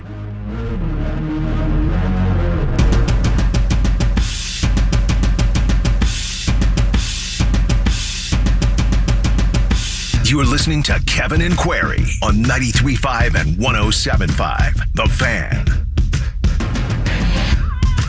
We're in the 8 o'clock hour, meaning that we are a third of the way through, at least for us, on this Tuesday morning, and it is a good-looking morning outside. Jake Query, Kevin Bowen, Mark Dykton here. It is Kevin and Query on 93.5, 107.5, The Fan. And while the sun is coming up and it looks to be a glorious next couple of days, in terms of the forecast, Kevin, for those of us in central Indiana, the reality is that it could be cloudy for some on West 56th Street. Sunny for some and cloudy for others, right? Yeah, that's probably a good way to put it. Again, roster cuts, they need to do 2 more to get down to 80, the mandated number for today. 53 a week from Tuesday. That is the final roster cut. I wanted to go over some of the position battles we talked about a month ago entering Grand Park. And really, I feel like they're pretty much all settled throughout. I know a lot of debate over wide receiver. Once you get past Michael Pittman, it's Paris Campbell and Alec Pierce in some order. You could probably interchange them. I'd probably give the slight nod to Campbell in getting more reps and more targets. But, you know, you're going to play a whole lot of 3 wide receiver sets, and Campbell and Pierce will be on the field together. I do think it's interesting to note, Jake, you know, you're 80-some% away through your practice time at Grand Park. I've charted who Matt Ryan has completed balls to throughout camp. Michael Pittman is the overwhelming, like has 3 times the amount of catches of anybody else on the team. To find the next receiver on that list, you got to go all the way to 6th. It goes Pittman at 1, and then heavy tight end and running backs, and then Campbell at 6, Pierce at 7. So I do think that'll be something to keep an eye on during the regular season. Is it still heavy tight end, heavy running back behind Pittman? Do you think they keep, how many receivers do you think they keep? I think they'll keep 6. Okay, so you think they... I think the Drew Ogletree ACL means you keep an additional wideout and potentially an additional running back. And So only 3 tight ends. So the last receiver, we can agree, comes down to what? Patman versus Strawn? You've got room for both if you want Strawn as your 5, Patman as your 6, I'm saying if you whatever order. Right. But again, Jake, that question becomes, how do you want to fill out your wideout room? Are you filling out your wideout room with the best wide receivers? Or are you filling it out with the best special teams player who would help you out in that game? Well, that would be Ashton Doolin, right? And I would put Doolin at 4. So I guess if you want to make that full wideout depth chart, Pittman 1, Campbell 2, Pierce 3, Ashton Doolin, Mike Strawn, Desmond Patman 4, 5, 6. Okay, let me ask you this question. People that are driving to work right now, that are listening in their cars, or people that are driving and they have their kids in the car. I have always been listening during that Yankees segment. I have always been a fan of, like when the Pacers, when I was in college and the Pacers had their breakthrough and the great epic games against the Knicks. I mean, of course I loved Reggie Miller, of course, right? But my favorite Pacers were like LaSalle Thompson and Sam Mitchell. Or I love Derek McKee actually, but the kind of behind the scenes guys that don't need a lot of headline and just do their thing. If you had a 10-year-old son or daughter that you were introducing to the Indianapolis Colts, and all the kids at school are wearing a Matt Ryan or a Jonathan Taylor or a Shaquille Leonard jersey, and you had to pick one of 3 players that are going to surely make the roster, that are just great Cinderella glue, don't need attention, do their job, bring their lunch pail, everything that's asked of them, totally unworried about where they rank on the depth chart. They just want to do their job and go home. And you want to buy your kid a jersey of that player to wear to the games on Sunday, to be a little off the beaten path, but to show support for somebody who's just flat done it by good example the right way and been a good story to make the roster. You pick what jersey? Well, I know this is not probably the exact criteria, but I think a good jersey to have for the next X amount of years that's a little bit off the radar is Julian Blackmon. Okay. He wouldn't be on your top 5 Came back from injury. Jersey list. Good dude. Funny. Good personality, those things. Some names that pop into my mind. I think Zaire Franklin. Okay. Fits that mold. Captain, veteran guy, mature. I think a guy that has the potential to be that, and you'd get a little homegrown flavor, is Danny Pinter. Okay. Down the road. Swiss Army knife, does whatever's asked of him, right? Now, this is where the Colts need a fullback. Because the fullback would be perfect for it. Fullbacks always... Do you remember... Tom Lipinski? Who was the... Golden Domer. Who was the last... Who was the last fullback the Colts had that got regular? Who was the last fullback the Colts had when teams still went to a fullback set? You know the most mad I've been about the Colts over the you think I'm mad about wideouts? Ironhead Hayward? Remember when they signed Roosevelt Nix a few years ago? Which, first off, is just a perfect fullback name. Right. Roosevelt Nix. And then all of a sudden they cut him and they blamed it on COVID and not being able to install enough fullback plays. What the hell are you doing with the fullback? You just run it up the middle with him.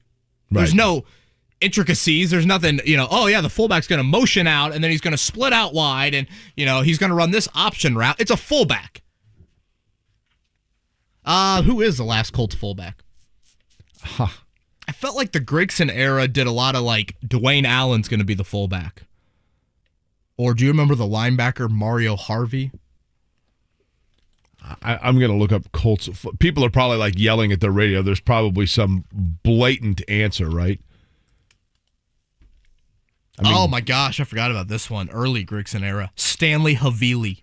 Yes, there we go. Mm-hmm. Luke Lawton. Was Stanley Havili lining up in the backfield with Boom Herron? Boy, that was quite the duo. Havili was a good player at USC. Yeah, I felt like teams started to do the, linebacker plays fullback for you, D-line. Was Gian Robinson a fullback? He was more tight end, wasn't he? Yeah, I think more in that H-back. But that's a position, like a lost position, right? Some teams still have it. Oh, Mitch, Jim Finn. You remember Jim Finn? Jim Finn was he Yale? Wait a minute. Yale or Penn? Where did he go to college? That's a great question. For some reason, Penn State is sticking out. Oh, you know what? I think you're right. No, he was Penn. Oh, Jim Finn from Penn. Right. How could you forget that? Hollidaysburg, right? That's right. He's a diehard Little League World Series fan. He'll be coaching third base today against Hagerstown. I think when you shift over to left tackle and right guard, Jake, those are two other position battles we talked about. Again, it's been Matt Pryor every single rep at left tackle. I am curious as you get in the regular season. We've talked about the inexperience in the backup offensive linemen. Dennis Kelly, Purdue product, 50-some starts in the NFL, has been hurt really for the vast majority of training camp. If Matt Pryor goes down or if Matt Pryor has some issues at left tackle, do they go straight to Bernard Ryman or do they go with a little bit more of a veteran option in Dennis Kelly? And then right guard, it's been Danny Pinter throughout, and he is the right guard. And as we talked about yesterday, he is the backup center as well. I do find this interesting about Pinter. If you remember his story, Jake, he was a tight end initially at Ball State, moved to tackle, a little bit of a Joe Wrights. When he lines up at right guard in week 1 in Houston, that will be the first time in his football life he's ever played guard. How many guys do you think have ever started in the NFL at guard, and it's the first time ever they've played that position? I mean, it feels to me like on offensive line, though, there are more guys than you would think that are starting at a position that was different than the line position they played in college. Well, I think that the basketball tight end background turned tackle, like Joe Wrights, right? It's more of the tackles, not the guards. Correct. So that, I think, is the unique element about Pinter. When he's played in the NFL, it's been at center. Has never played guard. So that's just kind of, I don't think it's like something that would keep you up at night because Lord knows you've got some issues on that end right now. By the way, several people pointed out Zach Crockett was their last true fullback to start in the backfield. That's probably right. Although they did have Ironhead Hayward. Do you remember that? Yeah. Well, what year would that have been? 01, 2000, somewhere in there. I mean, he's the quintessential fullback. He's like the poster child fullback. As a matter of fact, I remember Ironhead.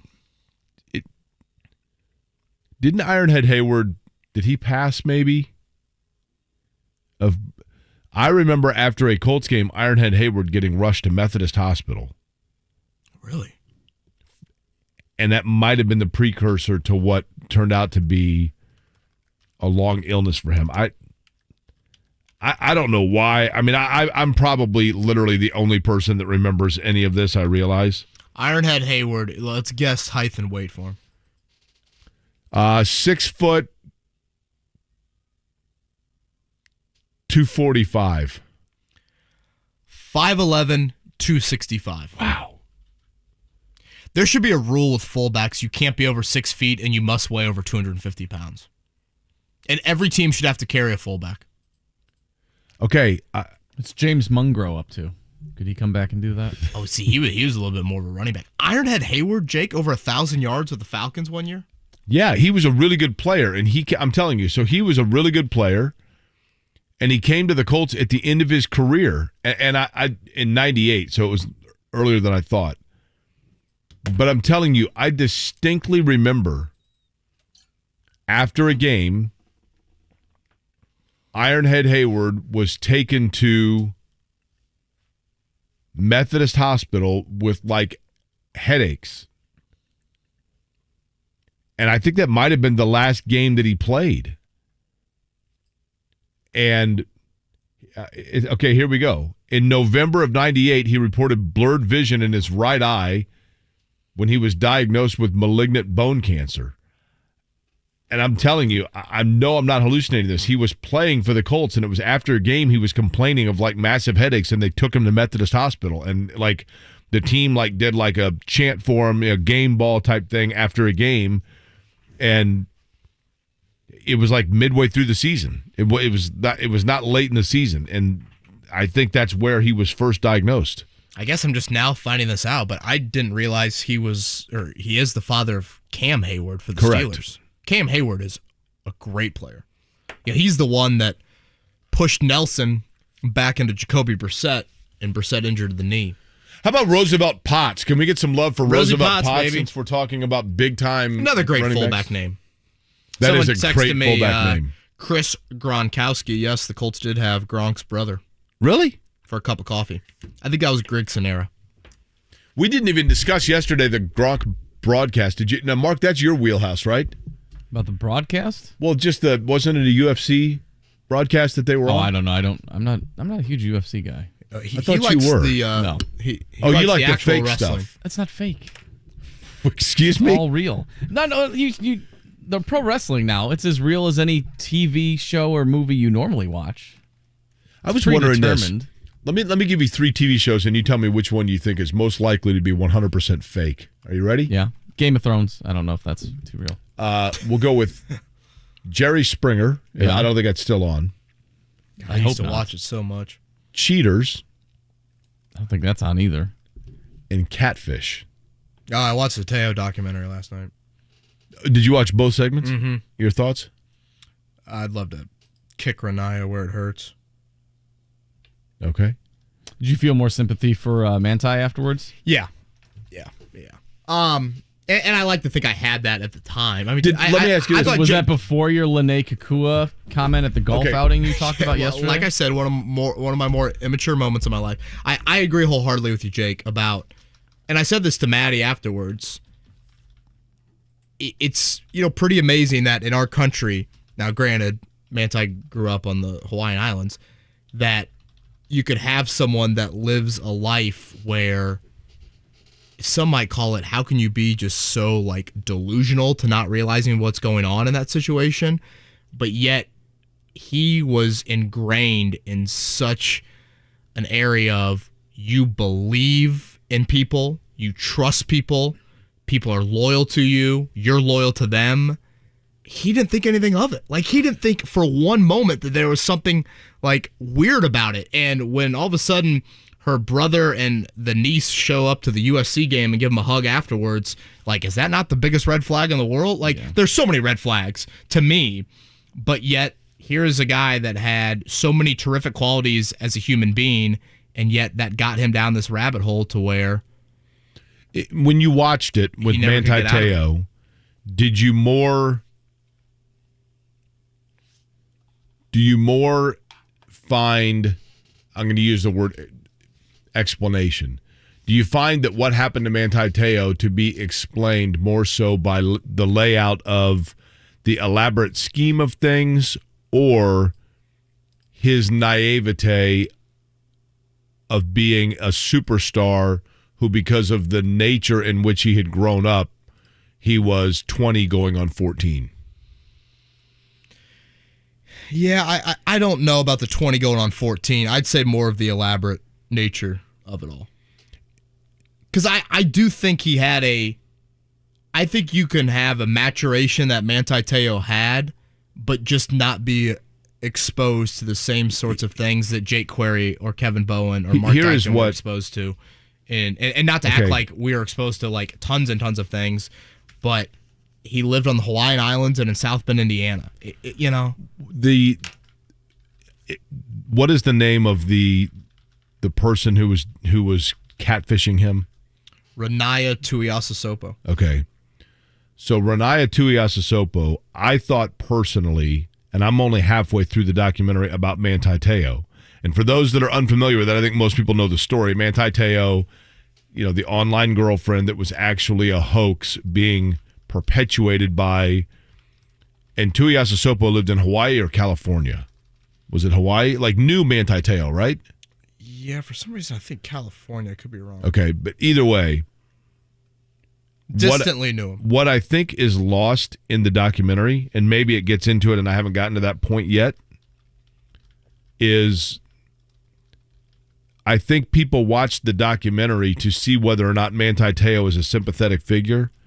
And in reality, all of this comes from the fact Manti Te'o was the victim of someone in Tuiasosopo, where the real tragedy there was it was somebody who was not comfortable with themselves and thus had to find a happiness by being someone other than what they were.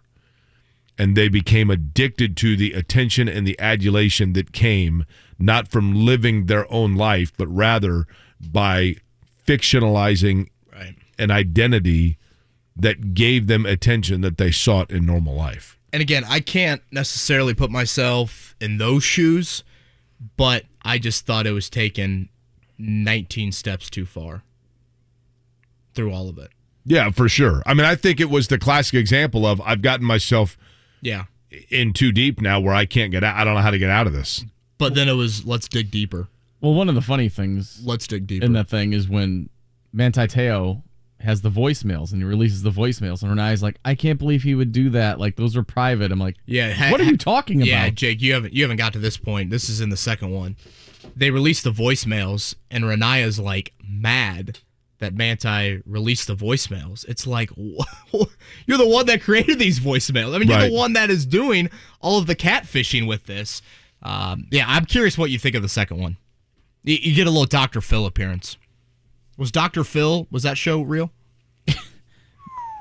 Now, I will tell you this. Matter of fact, speaking of Hawaii, I was in Hawaii with my buddy Matt Jacklin, and we went to the Pro Bowl, and we found this awesome restaurant. I don't know if we've heard Matt's name. Jacklin? Yeah. He lives in Denver.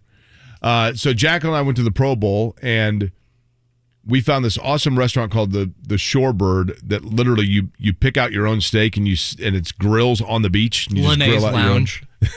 That's right. And at any rate, the restaurant was kind of like a Benihana where you sit with like other people at the table.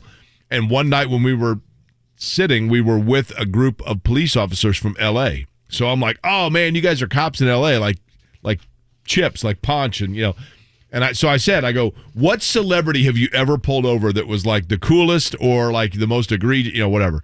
And like all four of them were like, oh my gosh, Dr. Phil is the biggest jerk in Los Angeles. Everyone knows it.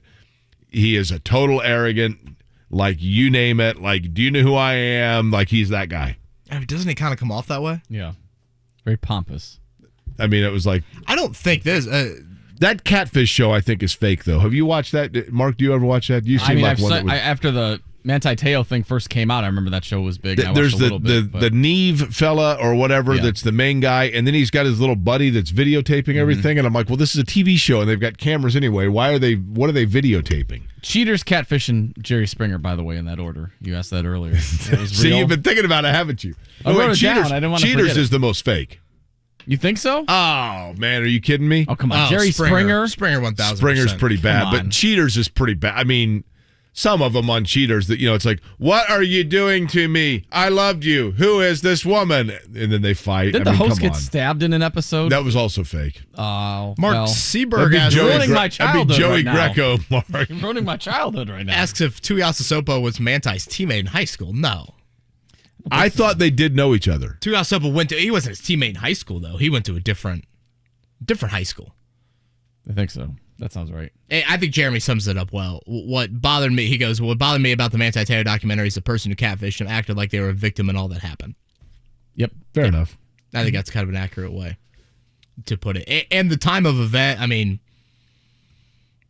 it is crazy to think how all that unfolded there. And boy, Renaya Tuiasosopo's voice, boy, he can dial it up to be a girl very well on the voicemail. I think a lot of people like mulligans on the whole Manti Te'o thing, if we looking back on it now. What do you mean in terms of like the mockery, the jokes that he took? Everybody made? Yeah, even though he was the victim, everybody painted him as like the villain with things, and because they showed that one thing where it was like the most hated, top 3 hated athletes. It was like Lance Armstrong, Tiger Woods, and Manti Te'o, and he was like, "What?" Have you ever seen the George Carlin bit?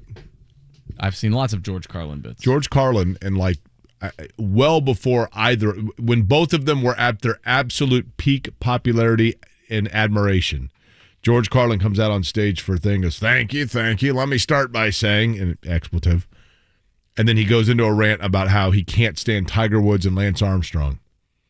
And I mean, the shock value of it at that later ones, obviously. Yeah, but the shock value of it at the time was it was like he picked the 2 most beloved athletes in the United States, was right? this post-scandal for both of them? No, it was pre-scandal. That's what I mean. That's why it was like, oh my gosh. You know what I mean? Did he know something? Yeah, exactly. Well, he was a genius anyway. James Boyd from The Athletic going to join us here in about 5 minutes to talk a little bit more Colts and the new beat for him, along with Zach Kiefer and Bob Kravitz. Let's hit a morning checkdown. The Morning Checkdown. Brought to you by QC Kinetics, relieving your joint pain at QCkinetics.com on 93.5 and 107.5 The Fan. In Major League Baseball, the St. Louis Cardinals are right amidst yet another year where you wonder when they're going to go away, and then they win the World Series. 8-game win streak now. Jordan Montgomery got the win in a complete game one-hitter, and Albert Pujols' solo home run, the only run of the game, I should say. Cardinals beat the Cubs yesterday 1-0, much to the chagrin of Mark Dykton, who just found out that Cheaters is fake. No, I didn't know that. I knew Cheaters was probably. But you gave me Jerry Springer, Cheaters, and what was the other one? Catfish. So I'm going Cheaters, Catfish, Jerry Springer in that order. Okay. Springer. No, I'm saying 1 to 3 most realistic to Got it. fakest. Okay. Fakest. Heartbreak on the diamond last night at Williamsport. Most Hagerstown whatever loses in extras 5-2. Bottom of the 6th, the final inning in Little League Baseball. Bases loaded, nobody out. Jake, 1 run wins the game and keeps them in the winner's bracket, would have them on the brink of the U.S. Championship game appearance. And unfortunately, they go strikeout, and then hit this little blooper to kind of like the back of the infield, right on the outfield grass, and the shortstop for Nolensville, Tennessee, makes an incredible play to record the 3rd out. They get out of a bases-loaded jam with no outs, and they put on 3 runs in the top of the 7th. Hagerstown bats go quiet in the bottom of the 7th. So now our Tigers on the brink of elimination. 3 o'clock game today against Hollidaysburg, Pennsylvania. They win that, they get to play the kids in Davenport possibly again, right? I believe so. Now it's a lot of like you play frequently and you're playing to stay alive in Williamsport each game. Jets yesterday over the Falcons 24-16 in a game that only people watched while looking for Hagerstown. Colts camp back to practice today. We talked about some position battles earlier in this segment. A guy that I think has the lead at strong safety right now would be this man, rookie Nick Cross. It hasn't really hit me yet that, wow, I'm in the NFL, I kind of laugh at it, when I'm sitting thinking about it, when I look at the NFL Shield or, I'm sitting there, I'm looking at myself, watching myself, after a game, it's like, man, even up to last year, I was watching, different people I knew or different people just playing the NFL, playing on Sundays, and now, I'm there. So, it's a lot of fun to sit back and think about it, kind of laugh about it. But, at the end of the day, it's a humbling experience, a great experience. I'm always grateful for it. Can we get a counter? Jake, I go back to the opening practice. Over-under of 8 there. Of camp for Nick Cross. He records an interception of Matt Ryan on the second play. And you're kind of thinking to yourself, all right, hell of a play. Is this going to sustain? And I think in both the preseason games, you've seen Nick Cross in the run game and in the pass game make several more plays. And I feel like if you're going to go play tomorrow on opening day, it would probably be Nick Cross. Athleticism out the wazoo, right? And I feel like mentally they feel okay. There's been a few mental mistakes in camp, but I think right now he probably has the slight lead on veteran Rodney McLeod for that Cardi Willis strong safety I'm putting spot. the over-under at 8. Okay. A little more NFL news. DirecTV and Amazon Prime have finalized an agreement to have the satellite distributor carry Thursday night football games at bars and restaurants this season. Did see that. So much needed. Now, that telecast is Herb Street and Al Michaels. Al Michaels?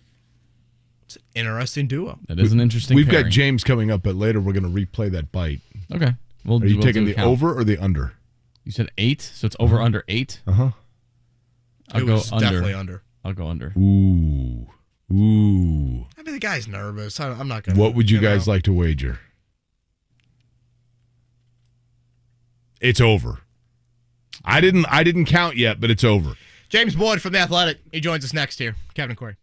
Stay summer travel road ready at your Central Indiana CarX locations. AC inspection $19.99, lifetime brake pads $109.99 per axle. It's CarX online for the location nearest you, CarX.com. Hey, it's JMV. Race Trash Services, the largest independent recycling and waste solutions provider in the Indianapolis area, and right now they're looking for great people to join the team. Raise is a family-operated business and has been providing Central Indiana with industry-leading recycling and waste disposal solutions since 1965. They focus a lot on the culture to make it a great place to work. Go to raisetrash.com to see the career opportunities waiting for you. That's raisetrash.com today. Raise, your recycling and waste solutions partner. O'Reilly. Stay cool this summer with AC Pro and O'Reilly Auto Parts. Right now, get a $15 O'Reilly Auto Parts gift card after mail-in rebate with the purchase of select AC Pro ready-to-use refrigerant products that include a hose and gauge. Beat the heat before you hit the road with AC Pro at your local O'Reilly Auto Parts store. O'Reilly Auto Parts. Hey there, Jake Query here for DraftKings. You know, college football, NFL, it's all back. And time to enjoy the tradition, all of it that goes with the great football watching and enjoying the games. DraftKings Sportsbook is here to help. Like, just for example, the over-under on Knows.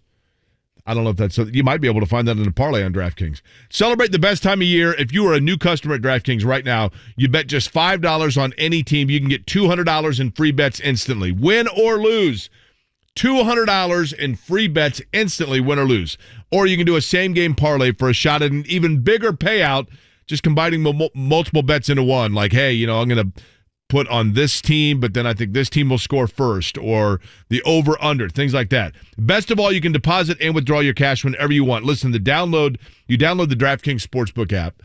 It's the little green app right there on your phone, and let me tell you, it is as user-friendly as it gets. That's the great thing about DraftKings Sportsbook app. Use the code 1075FAN. What radio station are you listening to? 1075 The Fan, right?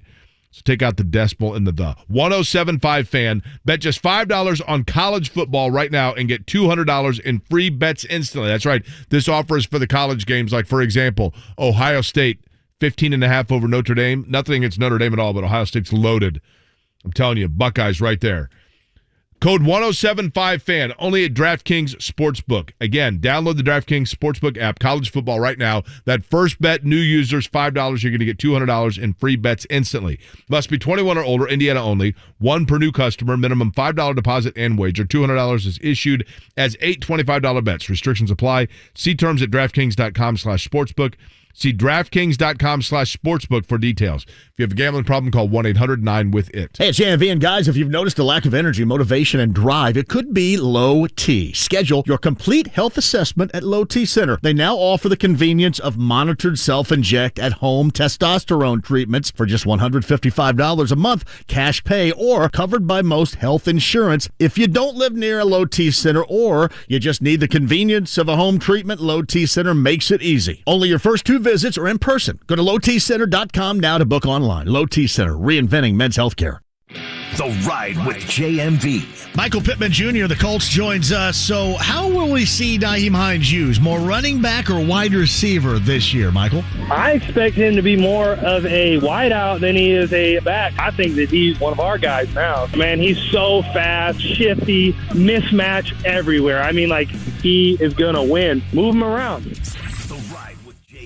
Weekdays 3 to 6 on 93.5 and 107.5. The Fan.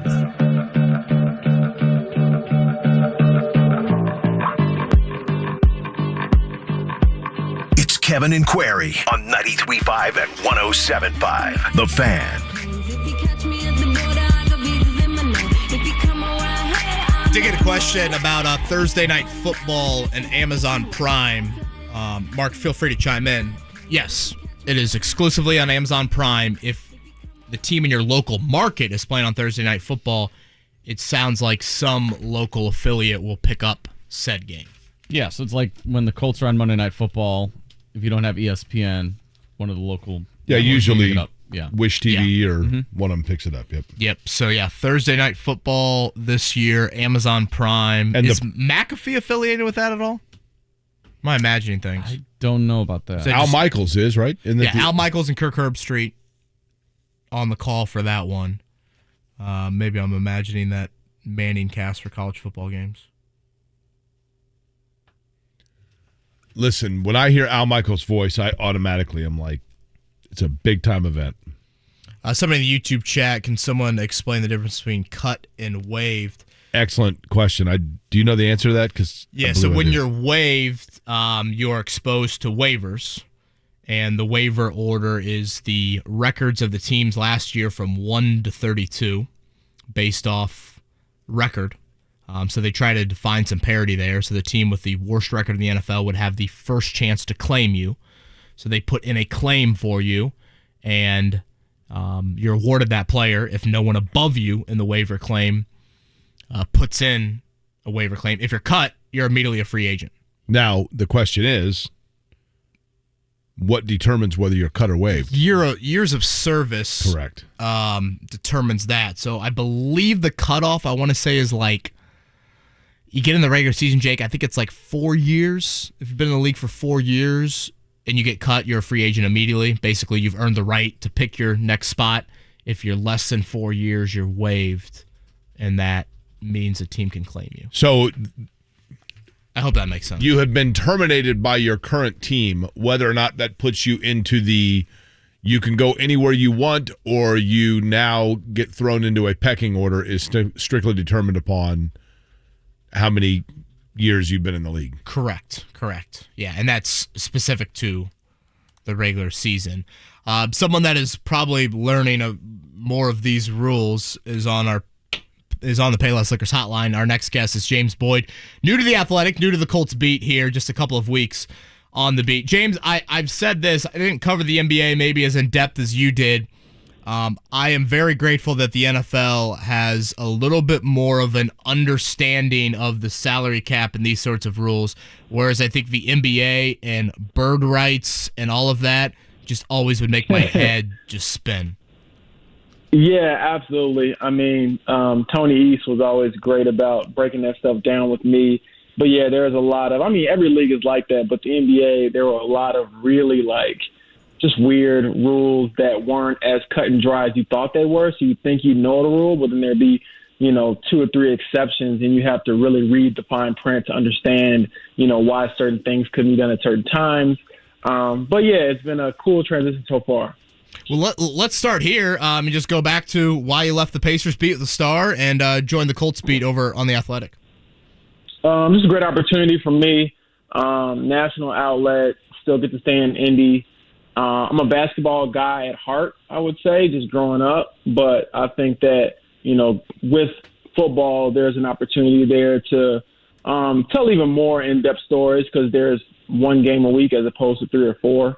But one thing I want to make clear for everyone, because when I announced that I was leaving and I couldn't announce where I was going next just yet, I got so many messages like, hey, you're all right, and what's going on, and basically asking if I quit or if I got fired. It's none of those things. I love my time at Indy Star. I had great coworkers. If I could do 2 things at once, I would.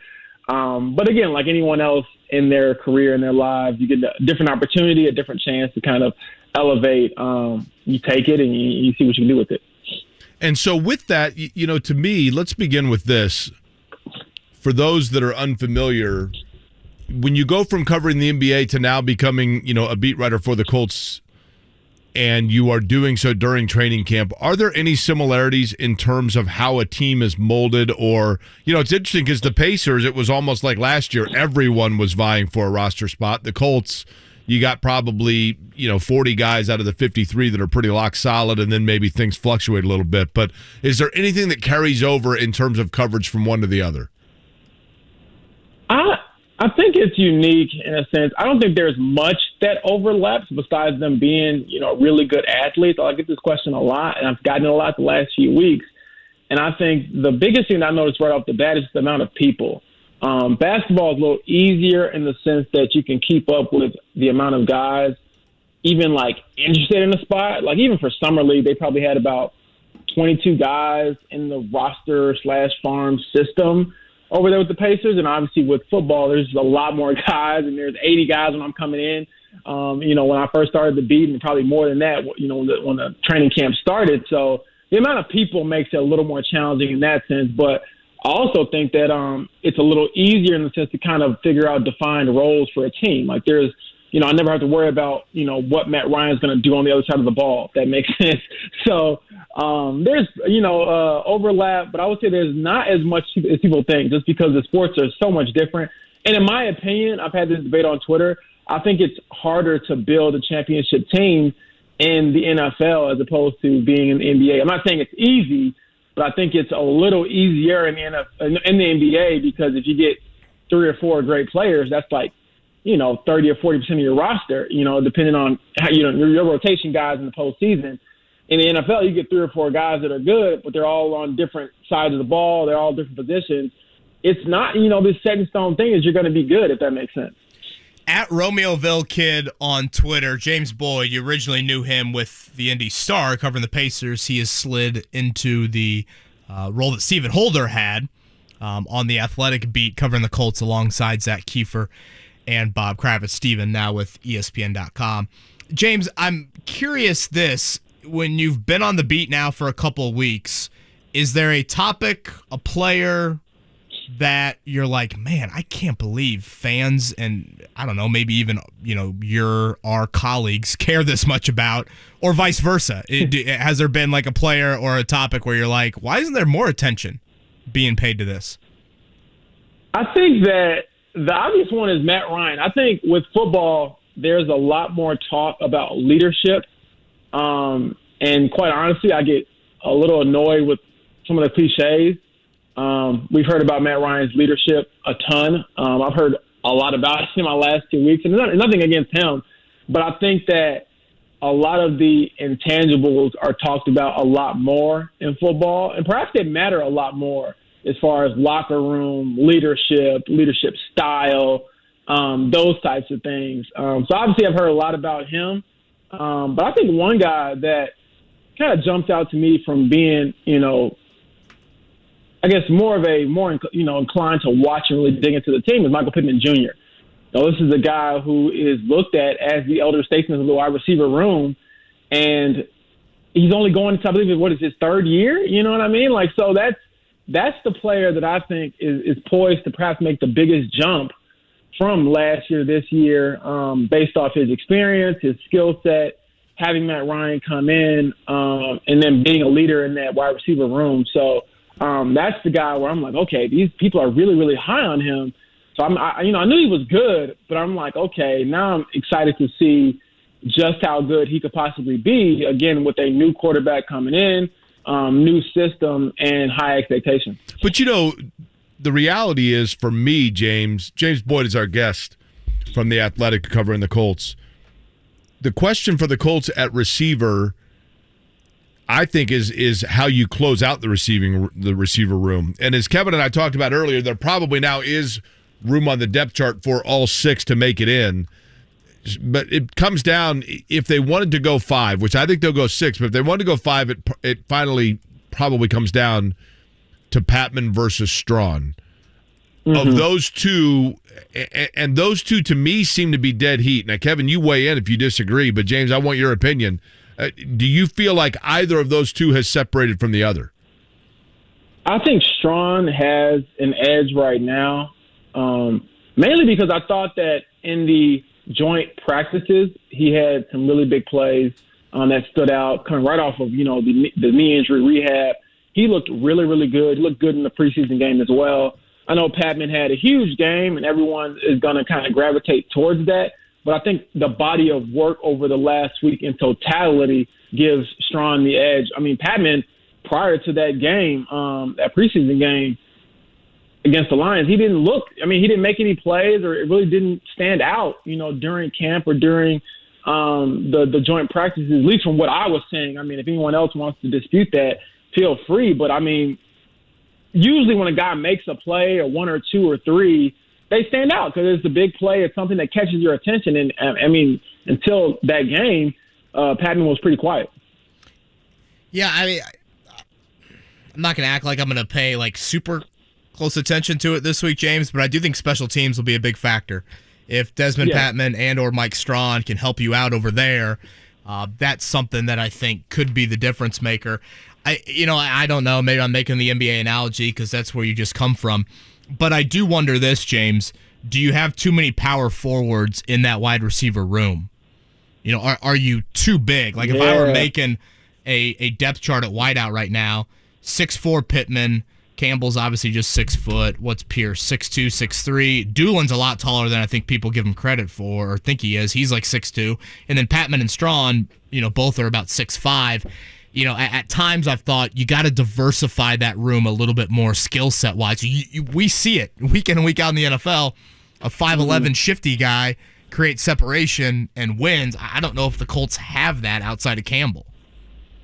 Yeah, that's also interesting, Nick, but it's also like, given the players that you have right now, do you just go 5 and potentially pick up someone else? You know what I mean? Like off of waivers or something like that. That's always an option as well. But I think just straight up looking at the players you have right now in your system, you kind of have to go best player. I don't think that there's a shifty guy in this group outside of, Paris Campbell. But I thought if healthy, Kiki Kuti maybe, and I know he's been banged up over the last week or so, but I thought Kiki Kuti could be that Paris Campbell insurance. Yeah, and that's what I was getting to. I mean, I don't want to say hurt himself, but his stock has kind of been hurt because he hasn't been out there. Yep. So and that's another thing I want to touch on football is like, I mean, guys just get hurt, and that's not a negative thing. It's just, it's so unfortunate. Even Drew Ogletree, he had a great camp from what everyone was telling me, from what I was seeing myself, and he goes down and the season is over and things change just that quick. So that's one thing I'm getting used to with the NFL is like things could change on a day-to-day basis based off of literally just the nature of the sport, the violence of the sport. I mean, every game is the injury. So that's something I'm getting used to is like, okay, this is why we talk so heavily about, insurance guys, about keeping extra guys on the roster, about who you might want to keep in your practice squad because, I mean, things change literally overnight in football. And that's something where I'm like, man, like this is such a unkind sport. So on the flip side of that, when you do succeed, I'm like, any guy who does it, earn it, live it up, enjoy it, soak it in because the sport is unforgiving for sure. James, when you covered the NBA and basketball in general, basketball to me is the sport that you could always tell the guy that, and I always say it this way, that is just like the guy, right? I mean, every team has the guy that when he walks out for a shoot around or he walks on the floor, you could see that he is the alpha and everybody just kind of stops and knows that that's the guy that's setting the tone. Do you see that in any way, shape, or form with Matt Ryan? Absolutely. I think I think Colin Granson told me this when I talked to him. He's like, you don't want to be the guy that messes up. This is a guy who's done it at a high level for a very long time. Obviously, he's getting used to a new system. He's getting used to new receivers, new plays and things like that. But the standard that he has for the team, you can feel it in what they're doing and the way they carry themselves, but also in what they're saying. Every single person is going to tell you about Matt Ryan's leadership. And I don't think it's just lip service. I think a lot of it can be at times because that's just the NFL. You want your quarterback in essence to be your best leader. It's not always the case.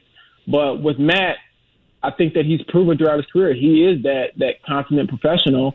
And I think that he's the guy. And I think you want it that way, if you're Jim Irsay and others, because you want a guy who can firmly grasp that room and, be everything he's cracked up to be. Now, the flip side of it is, can he produce? I get it. His arm looks good from what I can tell, but it's also preseason. You want to see what it looks like in week 9 and week 10. But, I mean, if he has some gas left there, all he has to do is just not turn the ball over and be who he's always been, and they have a really good shot at being good. So I think that he commands the room, commands the field, commands the team fairly easily because of his resume and also because he's not afraid to get into you. I mean, Kyle's like, hey, he'll definitely tell you if you're, more or less messing up and you don't want to be that person messing up.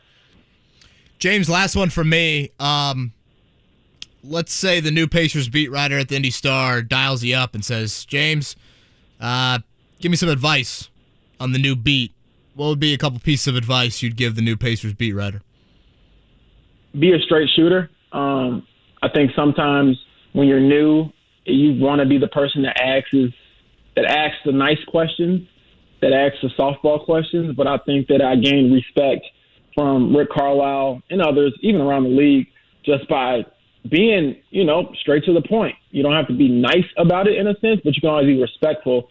And I think that guys like Miles Turner, Rick Carlisle, like I said, Chris Duarte, Tyrese Halliburton, they knew I would get my joke questions in, asking about, shoes or what college they played for, talking trash. But, if you didn't play well or if something didn't go a certain way, I would be the person in that room ready to ask the question. And I think that goes for all young journalists. If whatever beat you're on, whether it's high school, NBA, NFL, college, make sure you're asking questions that are not always nice, but real. And I think that that's always a good thing to kind of hang your hat on, is being real, being authentic, and having fun with it too. I mean, I think I kind of keep a pretty good perspective on, hey, we get paid to go to games and practices. Like that's an awesome opportunity right there. So, keep it light, but also keep it real. In the media center at Gainbridge Fieldhouse, for those that are unfamiliar, they have photos of different media beat writers for the Pacers over the course of the years. My understanding is, James, for yours is hanging next to Victor Oladipo and Paul George, right? No, I was not. I was not asking out. I was not asking anybody to be on. That's right. You didn't demand a trade. You just got the franchise move, right? Exactly. You get an opportunity. You build relationships across the industry. And that's kind of how it goes. But as I've said many a times, I really enjoyed my time with the Pacers. Did not expect it to end that soon at all. It's just one of those things where, again, you get a chance to do something different. You really can't pass that up, at least in my personal opinion. Everyone's got a different path. But, yeah, no, I got nothing but love for the Pacers. And honestly, at this point, I feel like I could be just a little more in a sense, rooting for them because I do like Tyrese Halliburton. I think he's a great young man beyond just being a really good basketball player. I like Benedict Mathurin. I like his story. I like his swagger. I like that he called out LeBron James before he even played him, those types of things. So I'll keep an eye on them for sure. I don't think it's one of those things where it's like, all right, I'm done forever. I don't have to watch them. I don't care about them. I think that there is a mutual respect there. And just, that's where I got my first shot to do an NBA professional NFL, just a professional beat. So I'll always have love for them. James, anything to keep our eyes out for over on The Athletic that you're working on? Pay attention to Mr. Nick Cross. I think I've got a lot of questions about him, working on something about him right now. And I think that he's one of those guys where if you look at on the surface, it's like he's always been good. But, there's been some times I would say, throughout his career where he's kind of had to figure himself out a little bit, and obviously it turned out really well for him to be in a position to be a starting safety as a rookie. So pay attention to that, and obviously all of our stuff is pretty good, and there's always something Bob is working on where I learned something from 30 years ago that I didn't know happened. So stay tuned. He's going to be Nick Cross is going to become the favorite player of Colts fans over the next couple of years, and we're going to have fun with him coming up here in just a couple of minutes. James, appreciate the time as always, all right? Thank you. I appreciate you all. All right, so speaking of Nick Cross, Kevin, and I think he's, likable guy, young guy, hell of a talent. Over, under, from the soundbite earlier of I'm going with 8. You're taking the under? Yeah. Are we making fun of the kid doing this? No. I think it's, I don't know. Is it making fun of him? I don't know. It's his crutch. Yeah, but he got people that speech impediments on the team, and I just think it's a little awkward. Do you, Mark? Well, I'm going under anyway. But yeah, I think kids that aren't used to talking. Yeah, kids that aren't used to talking to the media. They have. Yeah. I'm trying to think of who else it was that said all the time. There've always been athletes that, or just people in general. We all have I have a crutch phrase for that. The guy who I feel bad for, I know this is a reason why he didn't want to be featured in Hard Knocks, is Michael Pittman, a guy who has battled a speech impediment a lot in his life. It's a big reason why he doesn't do as much media as I know what it was. Jared Jeffries. Jared Jeffries used to always say, you know what I'm saying? You know what I'm saying? Yeah. You know what I'm saying?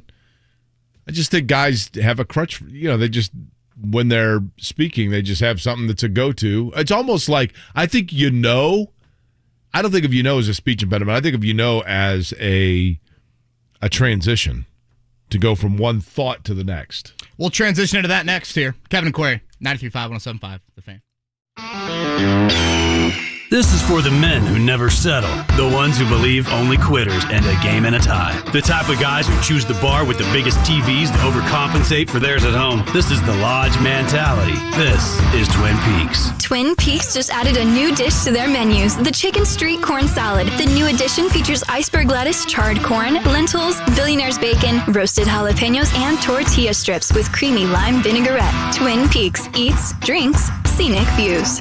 What QC Kinetics is doing for people here in Indy is nothing short of amazing. They are the nation's leader in regenerative medicine, and if you're dealing with joint pain, any joint pain, you need to call them today to get lasting relief with no surgery, no drugs, and no downtime. QC Kinetics started with one clinic last year, but the demand has been so strong they now have clinics in Eagle Creek and Greenwood, and more are on the way. So many people are living their best life again, pain-free, thanks to QC Kinetics. If you have pain in your knees, hips, back, shoulder, don't let them keep you on steroids. Don't let them tell you that surgery is your only option. As the summer comes to a close, you want to make sure that next year when the weather gets warm again, you are not suffering through another year of joint pain. So call QC Kinetics for a free consultation today. Locations in Eagle Creek and Greenwood. That is 463-235-7160. QC Kinetics, 463-235-7160.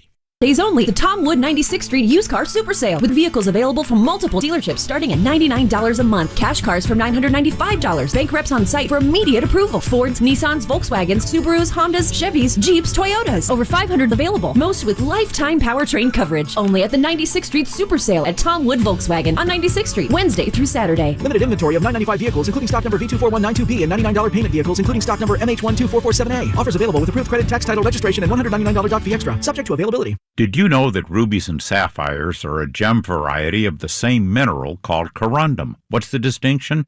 Rubies are red. Sapphires encompass all the other colors.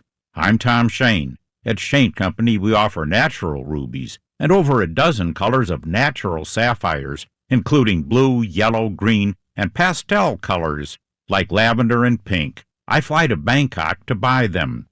Traveling to the gemstone capital of the world allows me to examine each stone individually and only choose those that are full of fire and life. That's what gives corundum its beauty, the brilliance within the stone.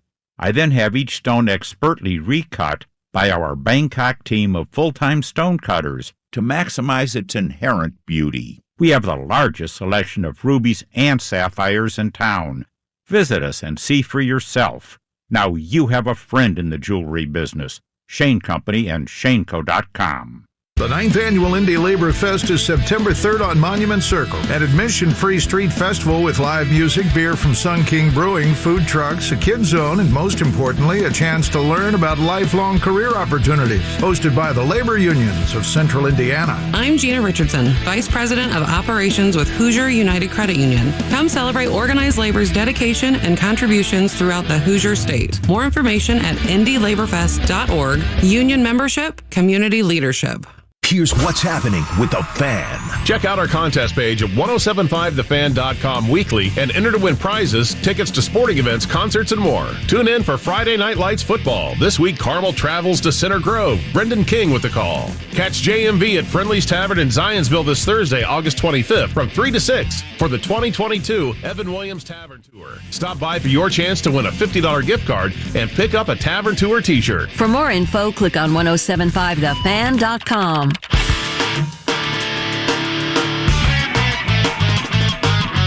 You're listening to Kevin and Query on 93.5 and 107.5. The Fan. Now, when I call an auto race, my big thing is I'll hear air checks, and I way too often say car lengths. He's 8 car lengths back. He's 7 car lengths back, almost every time. And I'm like, man, it's like a verbal crutch, right? We all have them. Sometimes I'm not making fun of Nick Cross. Earlier when we played a soundbite from him, I'm like, it jumped out to me, he says a lot. So I wanted to know how many times he said it in. Michael Young. Do you know Michael Young? Track dude Michael Young? I do not know him personally, but obviously I've heard him a whole lot. He has a word. I'm not going to say the word. He has a word he uses all the time. And I said to Michael, I go, I'm going to count how many times you say that in 1 minute. I'm just going to randomly pick a minute without you knowing it and count how many times. So another guy and I at the racetrack the other day said, all right, Michael Young, I go, let's just count. And we put the over-under at 10, and Michael, he was stuck on 7 at like the 52-second mark, and I thought I was going to lose. And then he went on a spree. And I got the over. So I hit the over. I was very happy with that. I know Mark Boyle's advice to young radio announcers who want to get in play-by-play is watch the same play like a dozen times over, and you can't use any of the same words throughout those dozen times you describe it. Now, Mark Boyle has a tremendous vocab. Right. And is able to do that beautifully. It is extremely difficult. Okay, so this was earlier. We played this soundbite from Nick Cross, and I put the over-under at 8. And, Mark, you went with under, right? Kevin and I are under, I believe. Well, I believe Kevin's abstaining because he thought we were making fun of him. I don't love it, but I'll go under. Kevin says, see, you don't like it, but you're going to throw your hat in the ring, aren't you? I'm going to participate in the game, but... Okay, now do we have a bell that you can ding? Yeah, we can ding a bell. Okay, here we go. This is Nick Cross. It hasn't really hit me yet that while, I'm in the NFL, I kind of laugh at it, when I'm sitting thinking about it, when I look at the NFL Shield or, I'm sitting there, I'm looking at myself, watching myself, after a game, it's like, man, like, even up to last year, I was watching, different people I knew or different people just playing the NFL, playing on Sundays, and now, I'm there. So, it's a lot of fun to sit back and think about it, kind of laugh about it. But, at the end of the day, it's a humbling experience, a great experience. I'm always grateful for it. Well, I missed like half of those. 1, 2, 3, 4, 5, 6, 7, 8, 9, 10, 11, 12, baby. Told you. I knew I'd hit the over on that. We still need to you feel good about yourself. He's going to be, that guy's going to be a star, though. He's going to be people's favorite player by midway through the year. I put him on my top 10 most indispensable. So we still need to give out our camp champ of the day. That's brought to you by Quack Daddy Donuts. We'll do that in the 9 o'clock hour and get back into an interesting question in the opening segment as well. Kevin Aquari right here, 9 o'clock hour on a beautiful Tuesday in Indy. Volunteers make Indy a better place to live. If you know one who relies on their car, they can get a year's worth of free vehicle maintenance. Nominate them at JiffyLubeIndiana.com. The Mower Shop in Fishers introduces Spartan Mowers, strongest lineup in the mowing industry for any yard, anytime. Find Spartan at themowershop.com and 317-849-9500.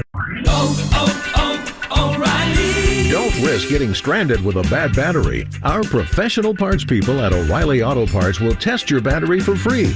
If your battery does need to be replaced, we'll help you find the best battery for your vehicle and your budget. Don't wait until your battery is dead. Get it tested for free today at your local O'Reilly Auto Parts store. O'Reilly Auto Parts. There's more at Four Winds Casino South Bend. More games, more winning, more fun. The expanded gaming floor at Four Winds Casino South Bend is now open. 27 table games, 1,900 of the hottest slots, 16 live poker tables, and endless winning possibilities. And coming early 2023, Four Winds South Bend Hotel. Find your game at Four Winds Casino South Bend. Your entertainment escape. Discover downtown Indy with Indiana Sports Corp's annual Indy Ultimate, Saturday, September 10th, starting and finishing at Monument Circle. Experience the best of downtown's venues and landmarks with this 5-mile run-walk. This year's brand new route includes Carroll Stadium, the state capitol, and favorites like Lucas Oil Stadium and Victory Field. The Jim Irsay collection will be up in Lucas Oil Stadium with items used by some of the greatest artists in music history. Run with a friend or bring a group. Participants get an Adidas shirt, medal, and Indy 11 voucher to a future match. Register now at IndyUltimate.com. 4 days only, the Tom Wood 96th Street Used Car Super Sale with vehicles available from multiple dealerships starting at $99 a month. Cash cars from $995. Bank reps on site for immediate approval. Fords, Nissans, Volkswagens, Subarus, Hondas, Chevys, Jeeps, Toyotas. Over 500 available. Most with lifetime powertrain coverage. Only at the 96th Street Super Sale at Tom Wood Volkswagen on 96th Street, Wednesday through Saturday. Limited inventory of 995 vehicles, including stock number V24192B and $99 payment vehicles, including stock number MH12447A. Offers available with approved credit, tax, title, registration, and $199 fee extra. Subject to availability. 93.5 and 107.5. The Fan. WIBC HD2, W298BB, WIBC HD3, W228CX, Indianapolis. Defending state champs Center Grove hosts Carmel on Friday Night Football. The action begins at 7 on 93.5 and 107.5 The Fan.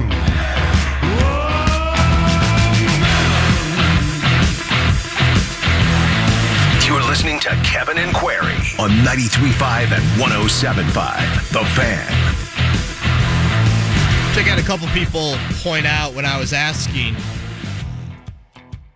James Boyd a few minutes ago about diversifying the wideout room, things like that. They pointed out Nyheim Hines. And I do think Hines is part of a different type of wideout, but I also think he's very specific to the role you're utilizing him. And for anyone that's been out to practice at Grand Park, you will have seen Nyheim Hines moved all around the field, in the backfield, lined up outside, in motion, those sorts of things. He's not like a every down natural wide receiver. So I think while Hines brings something different than what you have in that room with many of those guys, I still think he has a very unique role that no one else really replicates. So I believe that, again, getting someone that's a little bit more in that natural wide receiver role, used to those route trees, insurance repairs Campbell, that's where I bring up Kiki Kuti, who has battled a groin injury for now the past week plus now, and I think that is a big impact to how his roster spot could look. Yeah, I'm interested, Kevin, as you talked about. Let me ask you, and it's a moot point, I guess, because he's not healthy. But if Ogletree had not gotten hurt, do you believe they keep all those tight ends and go one fewer on the receiver list? So I thought if Ogletree would have stayed healthy, they would have kept 4 tight ends. There was no doubt in my mind. Mo Alley-Cox, Kylan Granson, Drew Ogletree, and Jelani Woods. One of them would probably be inactive, one of your 7 inactives each week, but you would keep all 4. Now I think there's no need to keep a 4th tight end unless that guy is really going to help you out on special teams. Basically how the back end of the roster, Jake, looks. And let's take running back, receiver, and tight end. On game days, you typically use probably 3 running backs, probably 5 wideouts, probably 3 tight ends. So if you're going to keep an extra number at any of those spots, a 4th running back, a 6th wideout, a 4th tight end, they either have to do one of 2 things. One is they're a young talent that is too good to expose to waivers, former high draft pick. You just need them to kind of groom them, and you're using a spot to stash them on the 53-man roster. That's one. Or they dress for you on game days, and they help you out on special teams. So right now, I believe in my latest 53-man roster projection, I have them 4 running backs. Deion Jackson would be the 4th. He'd help you out on special teams. I say 6 receivers. I'm keeping Patman right now over Kuti because of health. And then I have 3 tight ends because, again, I just don't see the need for a 4th unless that guy's helping you out on special teams. Now, earlier we talked about the difference between being waived and being cut. They are the exact same thing. Both simply mean that you have been terminated off the roster. But if you are within the first 4 years of tenure in the NFL, you are waived, meaning that then you go into a pecking order of teams that can claim you.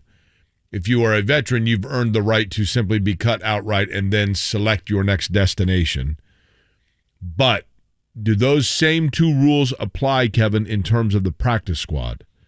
In other words, presumably most guys going on the practice squad are going to be young players. Do they have to go through the waiver process before they can then be placed on your practice squad? Yeah. Yep.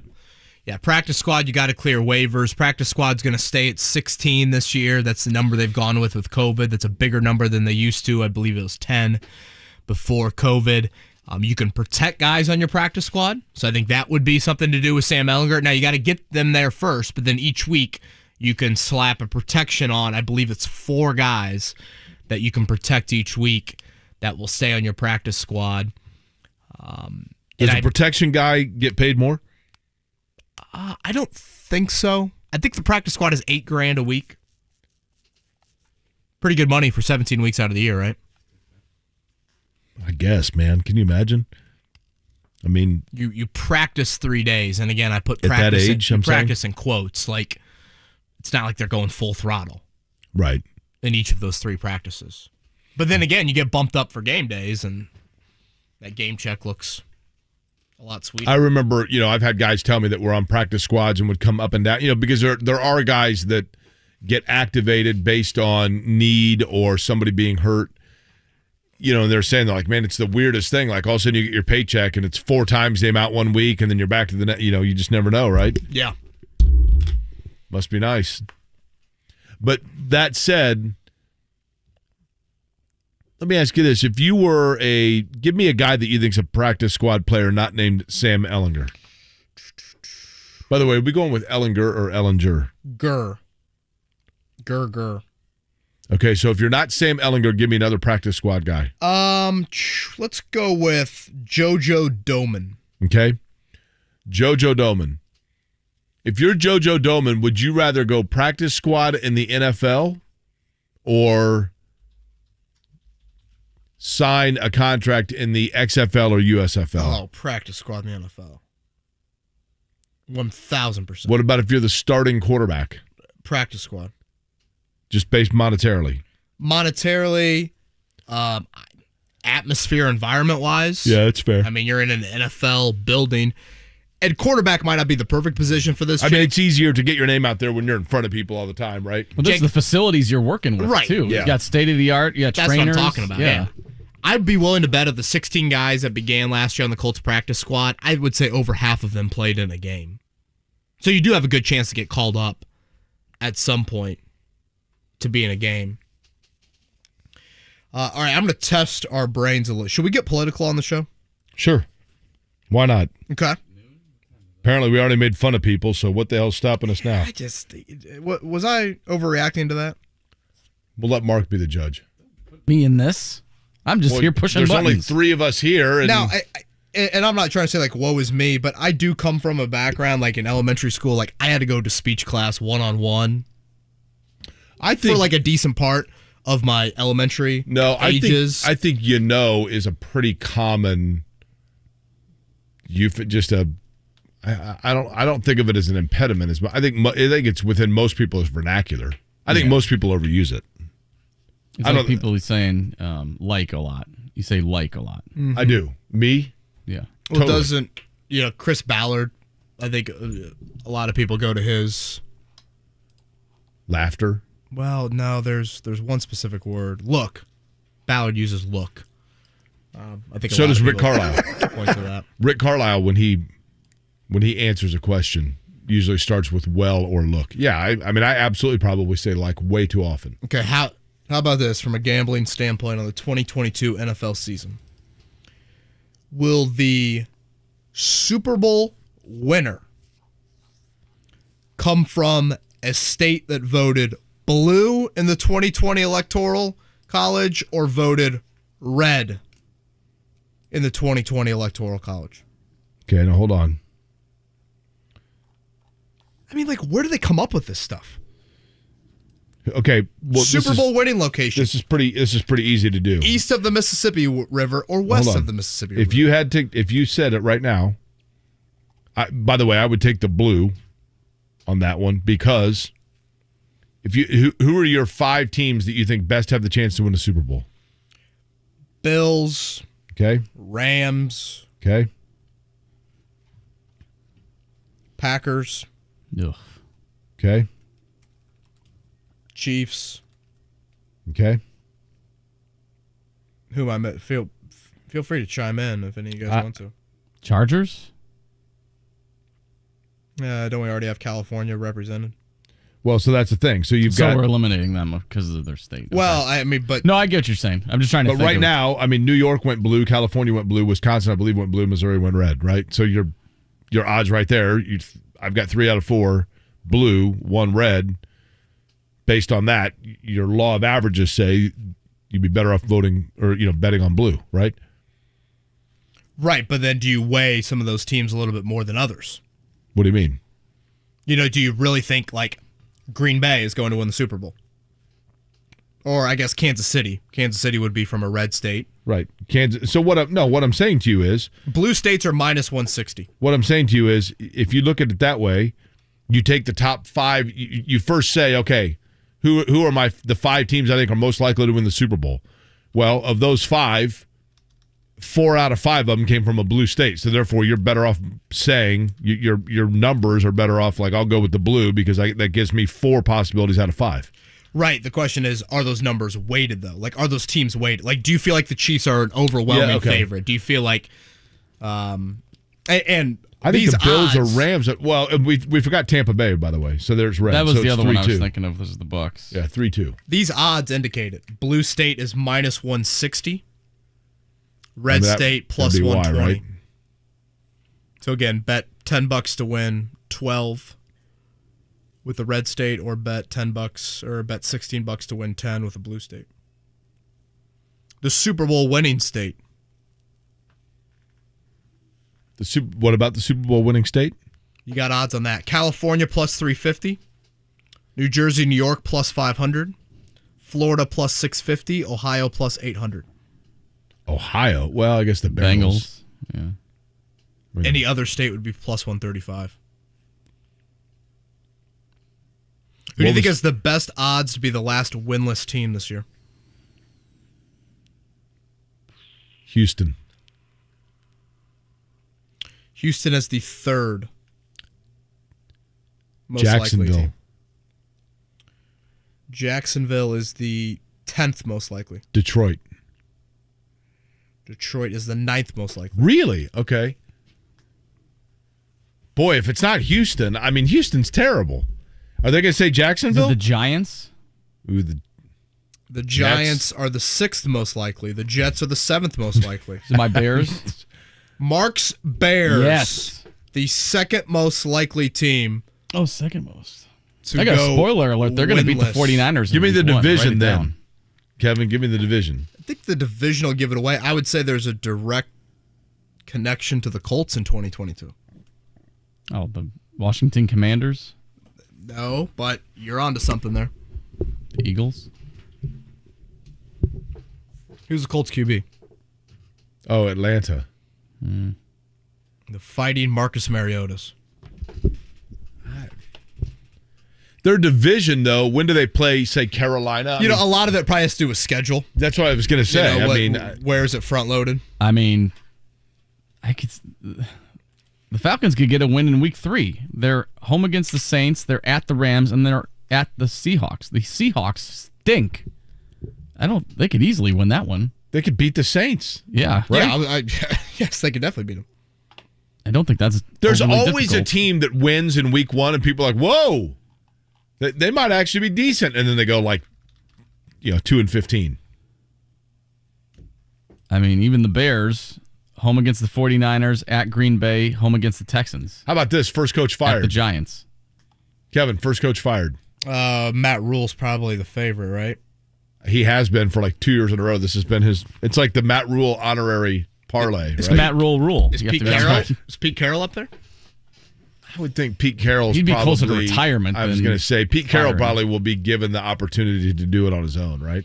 And then this one surprised me as well. The last undefeated team, so the team with the best odds to be the last one with 0 losses. Okay, the team. So this is the Peyton Manning Colts 12-0 annual start award. Right. Was it last year Arizona? Were they they went 9-0 or something? 8 or 9, yeah, when they did their regular Arizona I'll thing go and with fell off a Tampa. cliff. Close second. Yeah, based on schedule, right? I mean, that division. Green Bay. Green Bay is 6th. Mark, you got to guess? It's a team you guys have definitely mentioned. I want to say the Bills, but I know I've looked at their schedule, and it's a pretty rough start. This is the darling team. I'm going to say the Bills. This year. Or the Rams, I'll say the Rams. It's the darling team. The team that everybody loves. Buffalo. The Chargers. The Chargers are the darling team every year. But how can you say that about the Chargers? Because they've got Kansas City. West, right. Yeah. Mark, will you pull up the Chargers schedule? Oh, yeah. The Chargers schedule. I would think the Rams. Okay. They open at home against the Raiders. Then they're on the road at Kansas City. Yeah, I mean, home against the Jaguars, at the Texans, at the Browns, home against the Broncos, home against the Seahawks. So they've got a pretty... If they get past the Chiefs, correct, then they've got a bit of a cushion. Okay, I mean, it is pretty soft after the Chiefs. Here's the Rams schedule. The Rams the Rams open with Buffalo. But then they go Atlanta, Arizona, San Francisco, Dallas. Okay. Their schedule's decent. How many people do you think do this? I had someone message me the other day, a season ticket member in section, let's just say the 500 level, sold his Chiefs Colts tickets for $400 each. Oh. How many people do you think literally sell the best game in their season ticket package and then go to the rest? 20%. Especially if you're out of market. See, I would think higher than that. Especially if you're out of market. I will tell you this. I bought Clemson season tickets, right? Well, I can't go to every game. So I put them on. I sold I remember the first year that I bought season tickets for Clemson, they had home games against Florida State and Notre Dame. And I sold those two games and not only paid for my entire season of tickets, but also paid for the travel for the 3 games that I went to. That's nice. That's gold. Now, do any part of you think, man, as a fan, though, those are the games you want to go to? They were... Like Notre Dame hosts Clemson this year, and the other marquee home game, honestly, their other marquee games are away from home. At Ohio State, at USC, BYU in Vegas, those things. So, if you were a Notre Dame fan right now, you'd sell the Clemson game. Right. And then, for me, if you're thinking purely financial, the morality didn't come into it for me, or the conscience didn't come because I couldn't go. It was like during, I don't know if it was IndyCar. I think actually at the time probably I was doing Colts pregame shows, so it didn't align, so I couldn't go. So it wasn't like I had this moral dilemma of man, I bypassed it. But it was great. I went to they played Georgia Tech and Boston College. I went to 3 games, and my gas, hotel, everything was paid for, plus my tickets were paid for. So I got the year for free based on that. I mean, listen, and here's the other thing, and I know that... And the Colts have another one of those games on the schedule. They've got Pittsburgh on Monday Night Football. You could sell to Steelers fans. Especially if both of them come in. Yeah, make a huge... Listen, and here's the other thing that I've never, ever had a problem with. And I know that people do, and I get it, I respect it, but when the Colts the first ever Indianapolis Colts home playoff game against the Tennessee Titans. By the way, is everything okay down the hall here, Kevin? Do we know? It sounds like a little bit of a verbal dispute out there. Might be our cleaning lady. But at any rate, the Colts, the first year that they hosted a playoff game against the Tennessee Titans. Oh, boy, Polian hated that game, right? And this is what, to me, is still the funniest thing in the world. In 1998, the Colts drafted Peyton Manning out of the University of Tennessee, who is the Damon Bailey of Tennessee with the exception of the fact he didn't grow up there. But he's a beloved figure. So the Colts were smart. They opened ticket offices in Nashville, I think Knoxville, and Chattanooga. And they were on the radio, I believe, in Knoxville and Chattanooga. And then they were bewildered when they hosted a playoff game against the Tennessee Titans, and there were Titans fans in the audience. Well, yeah, they bought tickets. They bought tickets in the state of Tennessee, right? But here's the thing. If you buy tickets to a Colts game, I don't care what team it is. Give a team off the top of your head, Mark. Titans. If you're a season ticket holder for the Tennessee Titans and you sell 3 of them to fans of the Rams that are willing to pay for your entire season, so be it, man. It's capitalism, America, USA. God bless America. So what's your guess right now? I'm looking at the Colts. You absolutely have the right to do with your tickets whatever the heck definitely. you want. I guess the question is this. But these people are like, you should only sell to your team. Okay, whatever. Well, the secondary ticket market for the Colts, I'm looking at it right now for their home games. How much, what do you think is the most expensive game right now for the lowest ticket price for a Colts opponent? I would guess Pittsburgh or Kansas City. Kansas City. 600 level, $111. What's the regular face on those? $30, $40. Yeah, I was gonna guess maybe 50. Like Next. I was talking to some people that are looking to buy IU tickets for the game at Allen Fieldhouse, and Kansas is offering a package of you buy the IU tickets and then you also have to buy like 3 of the Kansas versus IUPUI games. And if you can sell those, obviously you might not make your money back, but that's better than just buying IU outright almost. Correct. So I think that is kind of an interesting wrinkle that some people do. A question that I have, and this is probably for a bigger topic. Do you think fans buy tickets more so for the quantity of games or the high-end quality? Are you buying them for 8 home games this year, or are you buying them because you really want to see Patrick Mahomes inside of Lucas Oil Stadium against your favorite team? Or Justin Herbert against your favorite team? I think... Do you go for the 1 or 2, or do you go for the 8? I think it's relative. I think now people go because they're good, right? You go for the 8. But I mean, I'm old enough to remember like Pacers tickets, for example, when it was like, come down and see Larry Bird, Dr. J, and Michael Jordan in a 3-game package, because the Pacers were terrible. Mm-hmm. And the Pacers are starting to do that again now, right? Now they're starting to do it now of like, come see the young stars, but it's all dependent upon your team. I mean, when the Colts were, it's interesting because the Colts, Kevin, you went from Peyton Manning right into Andrew Luck, right into, Phillip Rivers was obviously a competent, so they've never had a complete drop off, right? The Colts have never been god-awful. Correct. Right. I think it also, too. Well, they were, but it was, nobody knew it because Manning was hurt. I mean, if you give fans the choice, like I haven't been to a game in a while, and you give them the choice of, do you want to go see the Colts take on the Chiefs or the Colts take on the Titans? I think people will go Chiefs because, like, I don't get to see Patrick Mahomes very often. Right. They're only here every few years. So there's that aspect to it where you want to see the young players, the big-name guys you can't normally see, where it's like, I could see the Titans, next year again or something. I mean, especially from an NFC standpoint. You get Rodgers and Wilson in your stadium. Now you get Wilson maybe a little bit more, but Rodgers once every 8 years. Yeah. So, I mean, you don't know when you're going to see Mahomes for a while or what his status is going to be. It's like baseball where they have, well, it'll change in the next year when they have the balanced schedule, but it's like, the Yankees are coming to town. They don't come around very often. Now they'll come every year going forward, but because, just don't bring the hot dog guy. Well, yeah. Right? Or maybe bring him. If the game's bad, you can He's at least an check innovator. Him out. Yeah. How are you doing that, sir? Can I watch you work? Well, do you think you keep that section clear? No kids allowed in this section. I think adults only night. Smart path with that. All right, we are giving away another spot in our fantasy football league coming up in about 5 minutes. It's 317-239-1070. We've been doing that this week and last week as well with the pop quiz. So if you get called upon to do the pop quiz today, you will also get a spot in our fantasy football league. I feel like question 5 Scotty's asked before.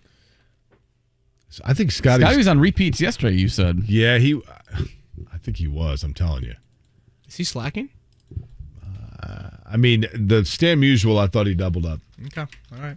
Well, number 5, I feel like we definitely have had before. Not to say that it's easy by any means. All right, let's do a morning check down. The Morning Checkdown.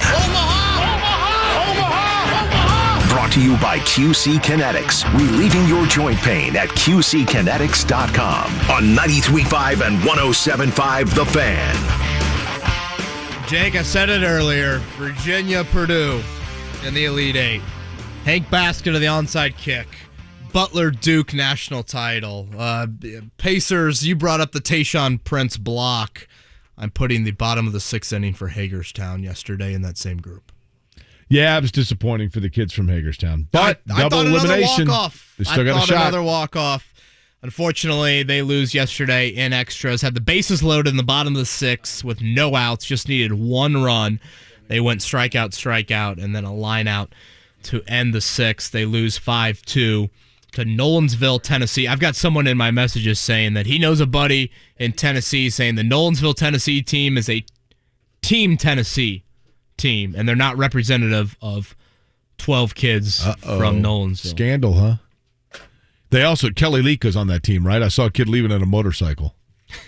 How do we check this? How do we vet this? Start asking for IDs, right? The Hagerstown lawyer. Well, you can't ask for their driver's license, I guess. No. Can't do that. Today, 3 o'clock, Hollidaysburg, Pennsylvania. You know, Danny Almonte was actually in law school while playing in the Little League World Series, so we could find out what he has to say about it. Yeah, let me see your armpit hair. Okay. Phillies over the Reds yesterday, 4-1. It was the Cardinals on an Albert Pujols home run. 1-0 in a pitcher's duel over the Cubs. Braves over the Pirates, 2-1. Brewers blanked the Dodgers 4-0, and the White Sox losers to the Royals yesterday 6-4. Hey, John's bringing up Larry Johnson's 4-point play. Would that be on there too? Colts back to practice today at Grand Park. Noon today, noon tomorrow, 10 a.m. Thursday. We'll be out there on Thursday. We started camp with the show at Grand Park. We'll do that to close things out. Looks like Dan is out there Wednesday and Thursday. Yesterday, Alec Pierce, the rookie out of Cincinnati, who I think has had a pretty nice camp. Him talking about consuming an NFL playbook. I think I'm more comfortable. There's less thinking involved, with the playbook. So it kind of allows me to go out there and be able to look at the defense a little bit more and be more comfortable and less in my head thinking about what I got to do, where I got to line up and all that. So slowing down a little bit. I know it's just one catch, but I thought the catch and run from Alec Pierce on Saturday in their preseason game with the Lions was nice. Broke a tackle, got upfield, moved the chains on third down. It's those things that you want to see from. You know who he sounds kind of like? Who I ran into on Saturday, and I walked up and I said, "Hey, you probably don't recognize me by face, but we've talked before, and you didn't put two and two together, but you are a favorite of the radio show that I do." Santino Ferrucci? Santino Ferrucci is correct. Yep. He's like, yeah, okay. You know who I saw last night who said that he saw you on Saturday in St. Louis? Santino Ferrucci? Tony Donahue.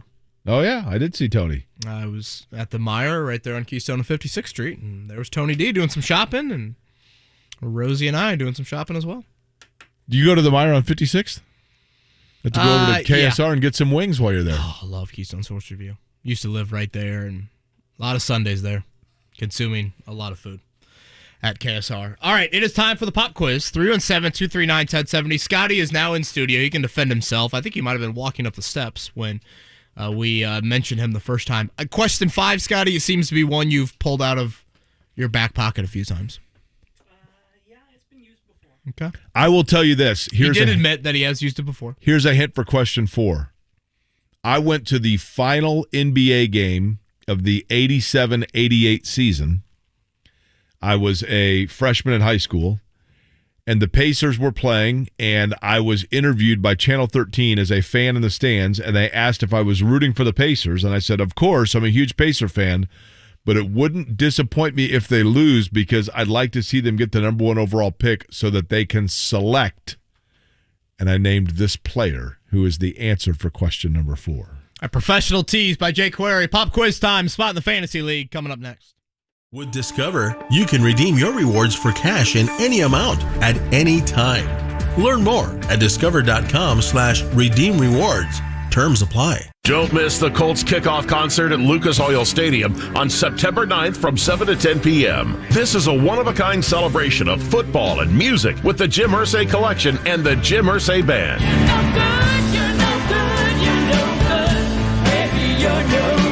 Experience the world's greatest guitar collection, presidential artifacts, sports memorabilia from Jackie Robinson, Muhammad Ali, and much more. And for the first time ever, Colts fans will get to see up close historic Colts memorabilia from Peyton Manning, Tony Dungy, Marvin Harrison, Reggie Wayne, and more. The evening will be topped off with a free concert by the all-star Jim Irsay Band, featuring special guests Ann Wilson of Heart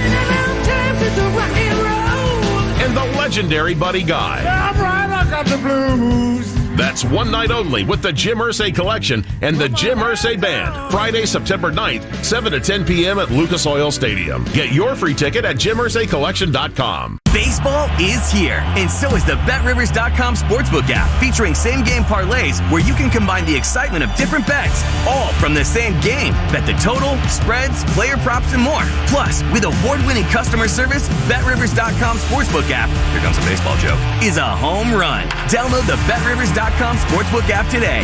It's a whole new game. Must be 21. Must be located in Indiana. Gambling problem? Call 1-800-9-WITH-IT. 1-800-994-8448.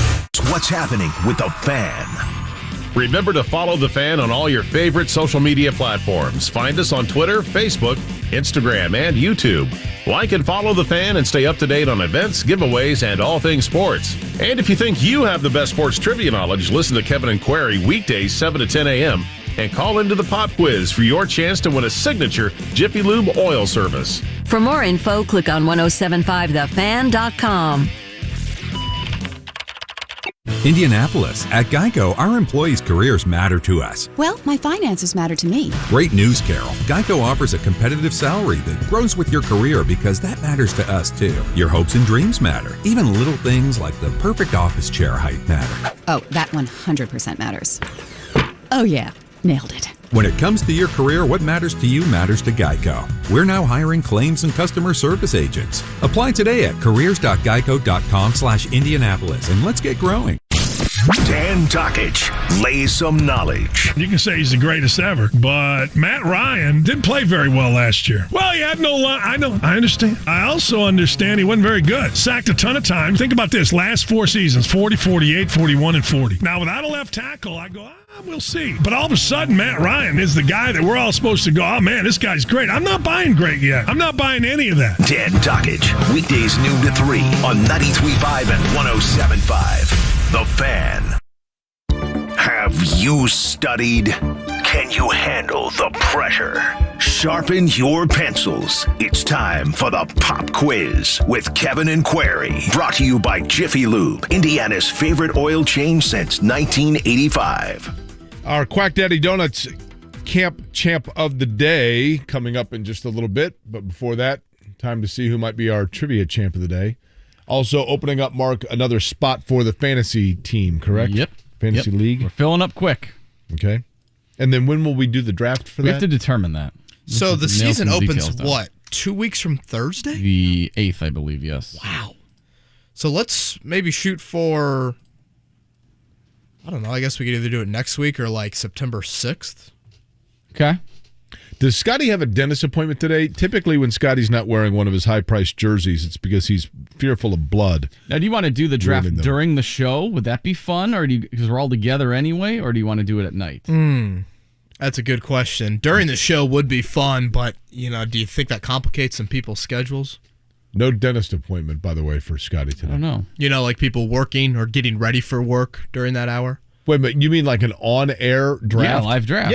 Yeah. That would be fun for the 14 people involved. Well, we would have it on kind of... We'd still have a show going on. We would have a show. We would multitask. Jake would go on some tangent, and then he'd be like, I drafted a kicker in the 3rd round. Yeah, I drafted Rigoberto Sanchez. Sebastian Janikowski, round 3. You guys can laugh about Sanchez all you want. Did you happen to see McAfee's tweet? Thank you very much. You don't multitask during the show? Is that your algebra homework off to the side right there?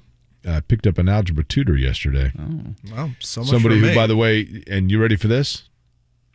This was the algebra tutor that I have said, and I quote, I can meet you somewhere like in a small library where people won't see me because my family thinks I'm retired, so don't tell them I'm doing this. Woo! Now, does Shannon know about this? She's retired. Hey. Just making so sure like here. her, come on. I'm just making sure. She's retired and like she's like lived her, like basically her family like had an intervention to wean her away from math. Okay. And like. And so you're like her dealer right now. Correct. You're giving her the fix she needs. That's correct. I'm picturing that gif of scratching. Would you the like neck. to take an entire class? All right, it is time for the pop quiz. A number 1 through 8, Jake. Number 1 through 8. I'm going to go with. We haven't done 5 in a while. We'll go 5. John. 5 might be the least picked number in the history of the pop quiz. What's up, John? What's up, John? Hey, morning, guys. How you doing? John, welcome to the Fantasy League and welcome to the show. Thank you. John, you sound like a nice fella. Have we met before? Have you called the program before? Yes, Jake. Last week, as a matter of fact. You called the program last week? Or we met last week? Yeah, I called the program. I think it's about a week and a half ago. Okay. Did you play the pop quiz? Yes. How'd you do? They put me back on the bench. I didn't get boy. Now, John, refresh my memory. You're a native of what high school did you attend? Lafayette Central Catholic. Okay. Well, we'll speak slowly. We talked about Dave Warland. That's right. All right. Correct. John, here we go. How did LCC do in week 1? Yeah, how did they do? Not sure. I didn't. I looked at some of the high school scores, but I didn't follow that. John, you are not fulfilling your obligation as a CC alum. You were supposed to be able to know. I think they got Guerin this week. You're supposed to know the score, and then you're supposed to say, and by the way, real good kids. Good kids. Hey, Quarterback's dad played on the 73 team. That's what you're supposed to say. I'll get to it. Yeah, I'll get to it. I've got it right here. Don't fret. 45-21, they defeated Seeger in week 1. Yeah. Okay. Yeah. Guerin, home game. We'll see you there on Friday night, John. You know, that Seeger plays like a rock. Yeah, okay. Just ask the question. John, would you like for me, that would be Jake, to lead you off with question 1, or would you like for Kevin to do so? Let's go with Mr. Bowen. Okay.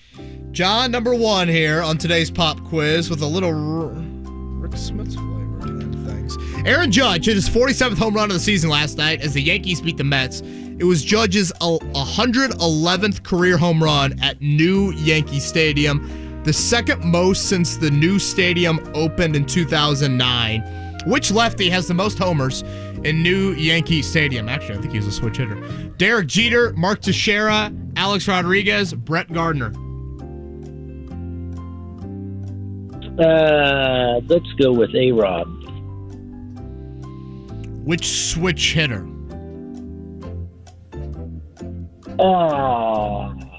This guy was kind of an X factor. Teixeira? Okay. Question number 2. The Colts face Brett Gardner is like a slap hitter. Don't you? What's that? Do you picture Brett Gardner? I picture Brett Gardner as like a slap hitter. Totally. The Colts face Tom Brady's Buccaneers this Saturday. Brady leads all active quarterbacks in almost every major stat category. Who is second to Brady in career passing yards among the active quarterbacks? Is it Matthew Stafford, Aaron Rodgers, Joe Flacco, or Matt Ryan? Rodgers. Okay. All right, number 3. Who is the only active NFL quarterback who has thrown a 99-yard touchdown pass? Matt Ryan, Aaron Rodgers, Tom Brady, Jared Goff. I don't remember this play. Yeah, but I don't. Go with your gut. Goff. Okay. Oh, that is quite the gut there, Okay. John. Here we go, John. Happy birthday to Rick Smith's 56th birthday. He was the number 2 pick in the 88 draft. He went right behind what player who was just coming off a national championship where he led the University of Kansas to a championship in 88 in Kemper Arena in Kansas City, defeating Oklahoma after it was 50-50 at the half. David Robinson, Danny Manning, Brad Daugherty, or Purvis Ellison? Manning. Okay. All right, number 5, John. Smits attended Marist College.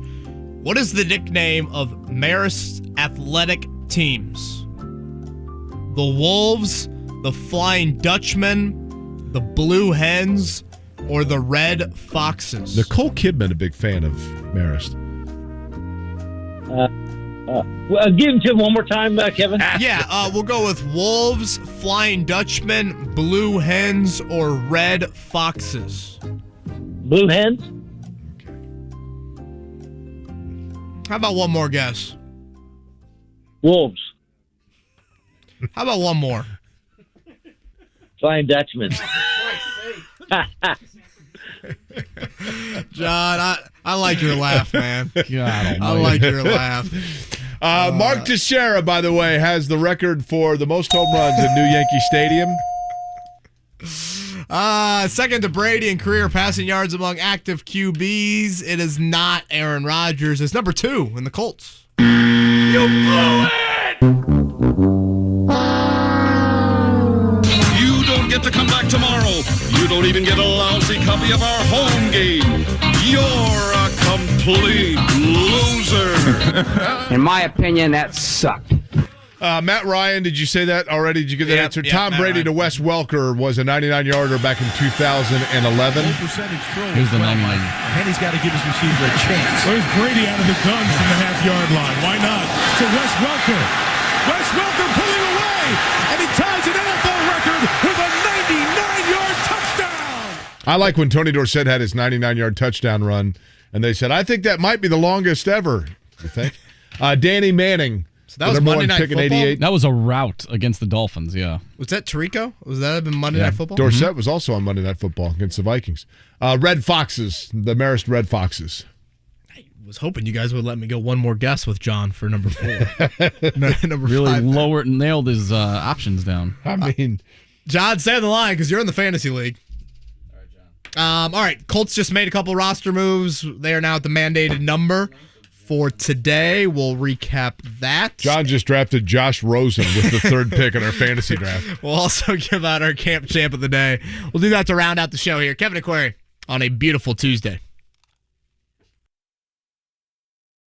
Hey, it's JMV for Aurora Specialty Sleep Clinic. Have you ever been diagnosed with sleep apnea? Were you prescribed a CPAP machine that you stopped using? Have you been affected by the recent CPAP recall? If the answer is yes, you need to visit Aurora Sleep right now. Aurora treats sleep apnea with custom-made oral devices. Simple, custom, it is quiet. And it worked for me. It can work for you. StopYourSnoreNow.com for the private consultation today. The Aurora Specialty Sleep Clinic. StopYourSnoreNow.com. Hey, Wings Etc. fans, guess what? It's Wings Schooner Madness time. Come get slam dunk dine-in only discounts on big, ice-cold domestic schooners, award-winning jumbo wings, and crispy boneless wings. You heard him right, Wings Etc. fans. From now through August 31st, Wings Etc.'s award-winning traditional and boneless wings are just 79 cents, and our domestic schooners are just $5.50. The beer is cold, the deals are hot, the TVs are tuned. Every play that'd make a season ticket holder jealous. Now through August 31st, traditional and boneless wings are just 79 cents, and domestic schooners are just $5.50. Now's not the time to drop the ball on this limited time pricing, because Wings Schooner Madness is only for limited time and only at Wings Etc. Dine-in only. Pricing and participation vary by location. See store for details. Wings Etc. in Avon, Canby, Connorsville, Franklin, Greenfield, Marion, Martinsville, Muncie, Noblesville, Peru, Plainfield, Shelbyville, and in Indianapolis on Shadeland and at Emerson and East Thompson Road. My name is Megan Davis, and I am the Director of Training and Communications here at the Humane Society for Hamilton County. We nominated Trudy because she truly embodies our mission and message of whatever it takes. And I'm Jiffy Lube owner Steve Sanner. At Jiffy Lube, we are proud to support Hoosier charities that use their vehicles to do more to make Indiana a better place to live. I think what the most important thing to me is when we get dogs in that are so scared, I just love to take these dogs under my wing. I need my vehicle to be in top shape because I'm driving here 6 days a week. Jiffy Lube of Indiana provides all of our Do More winners with free vehicle maintenance for a year. Because now at Jiffy Lube, our trained technicians do more to keep vehicles like theirs and yours on the road. Brakes, tires, batteries, and more, as well as Indiana's favorite oil change since 1985. If you know a volunteer who impacts your community, nominate them today to receive a year's worth of free vehicle maintenance. Just click the Do More tab at JiffyLubeIndiana.com. Kick off week 1 with FanDuel, America's #1 sportsbook. Hey, it's Mark from Kevin and Query. The NFL season is right around the corner, and you can get $150 in free bets guaranteed when you place your first $5 bet.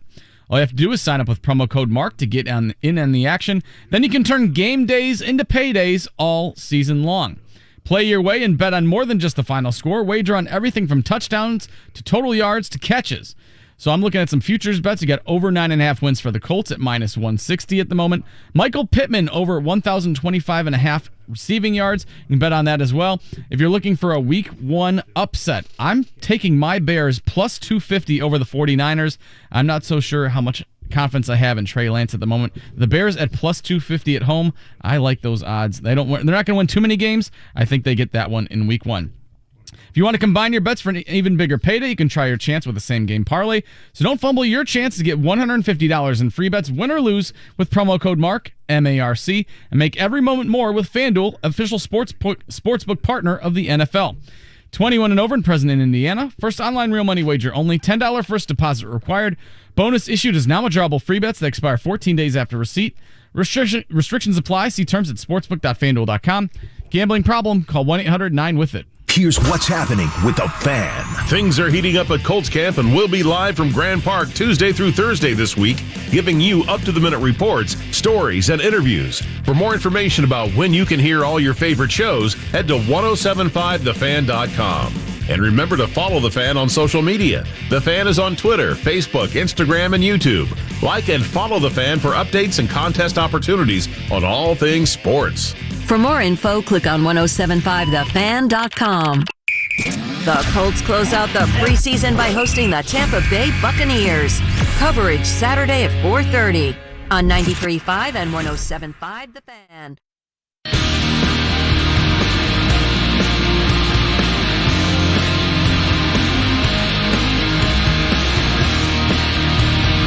You're listening to Kevin and Query on 93.5 and 107.5 The Fan. Roster moves for the Colts, Kevin? Roster moves. They are down to the number of 81. The mandated number is 80. The Colts have a player exemption for Marcel Dabo from Germany. An international exemption. The 4 AFC South teams all have an international player this year.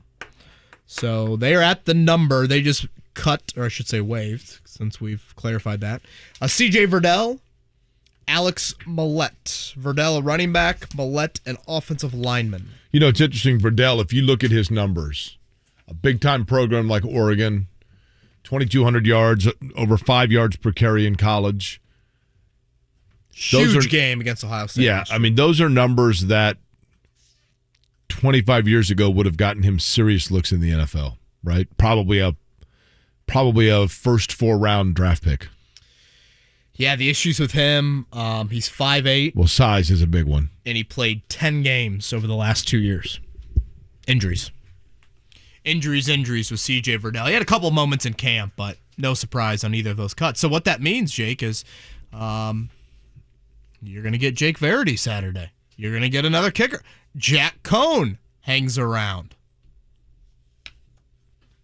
Will Jack Cohn or Jake Verity even play on Saturday? May I ask a really dumb question? Because you're going to play your starters for half. Do guys, at this point,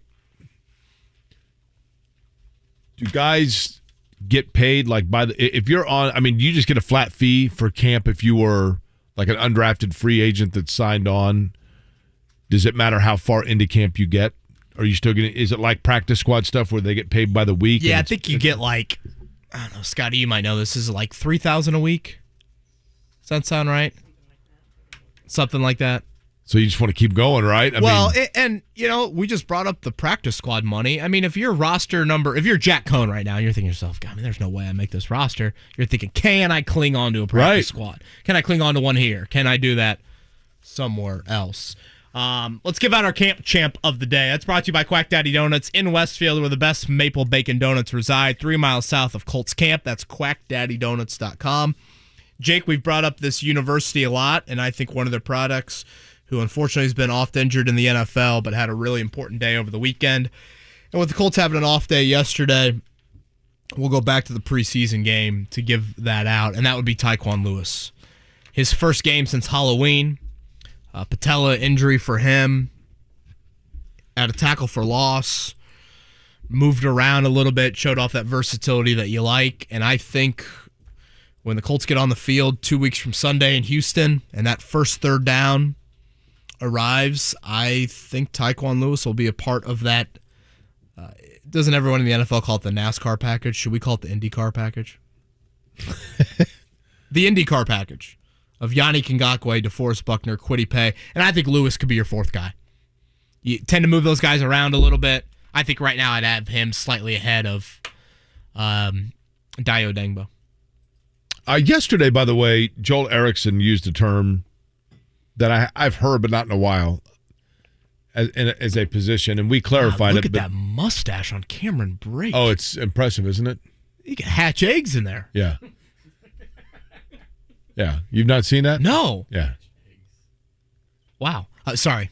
The Leo position. Yes, Leo. Love each other. This Tom is Allen, right? That's right, but this is different than the like left Leo, meaning that's like the weak side end, right? Is that right? It is the right end, right? Because it's opposite the left tackle. But I think it's the end. It's more of the pass rushing end. But I've always thought of it as it's the upright end, right? The end that doesn't have the double tight end set side, right? Can kind of be in a 2-point stance and not necessarily a 3-point stance. Can stand up sometimes. Right. That would be Yannick Ngakoue for this team. So Yannick's the Leo. Correct. And Kwity Paye would be opposite him. Now, the Ben Banigou thing is interesting because Joel was right yesterday. Ben Banigou has been on really his run with the second team all throughout camp, and there's been a flash or two, but I'd put other guys that have flashed more. Cameron Klein being one of those guys.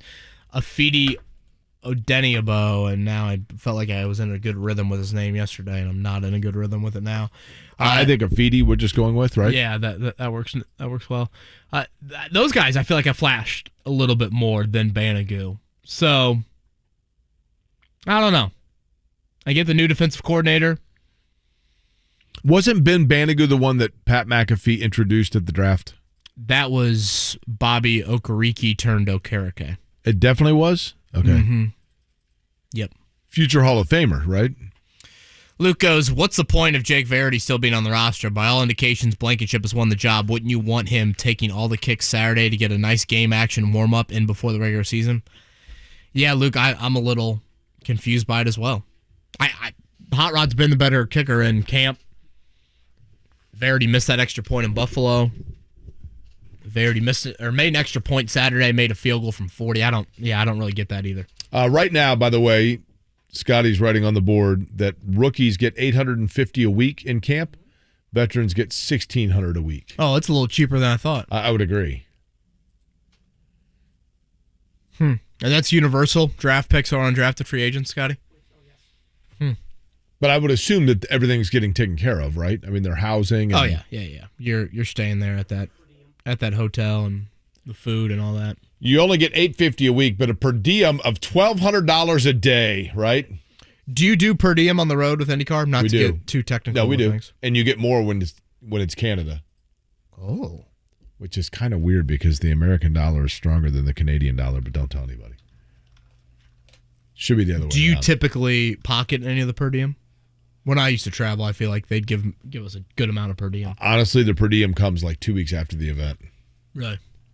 So, you eat whatever, and they're like, okay, here we go.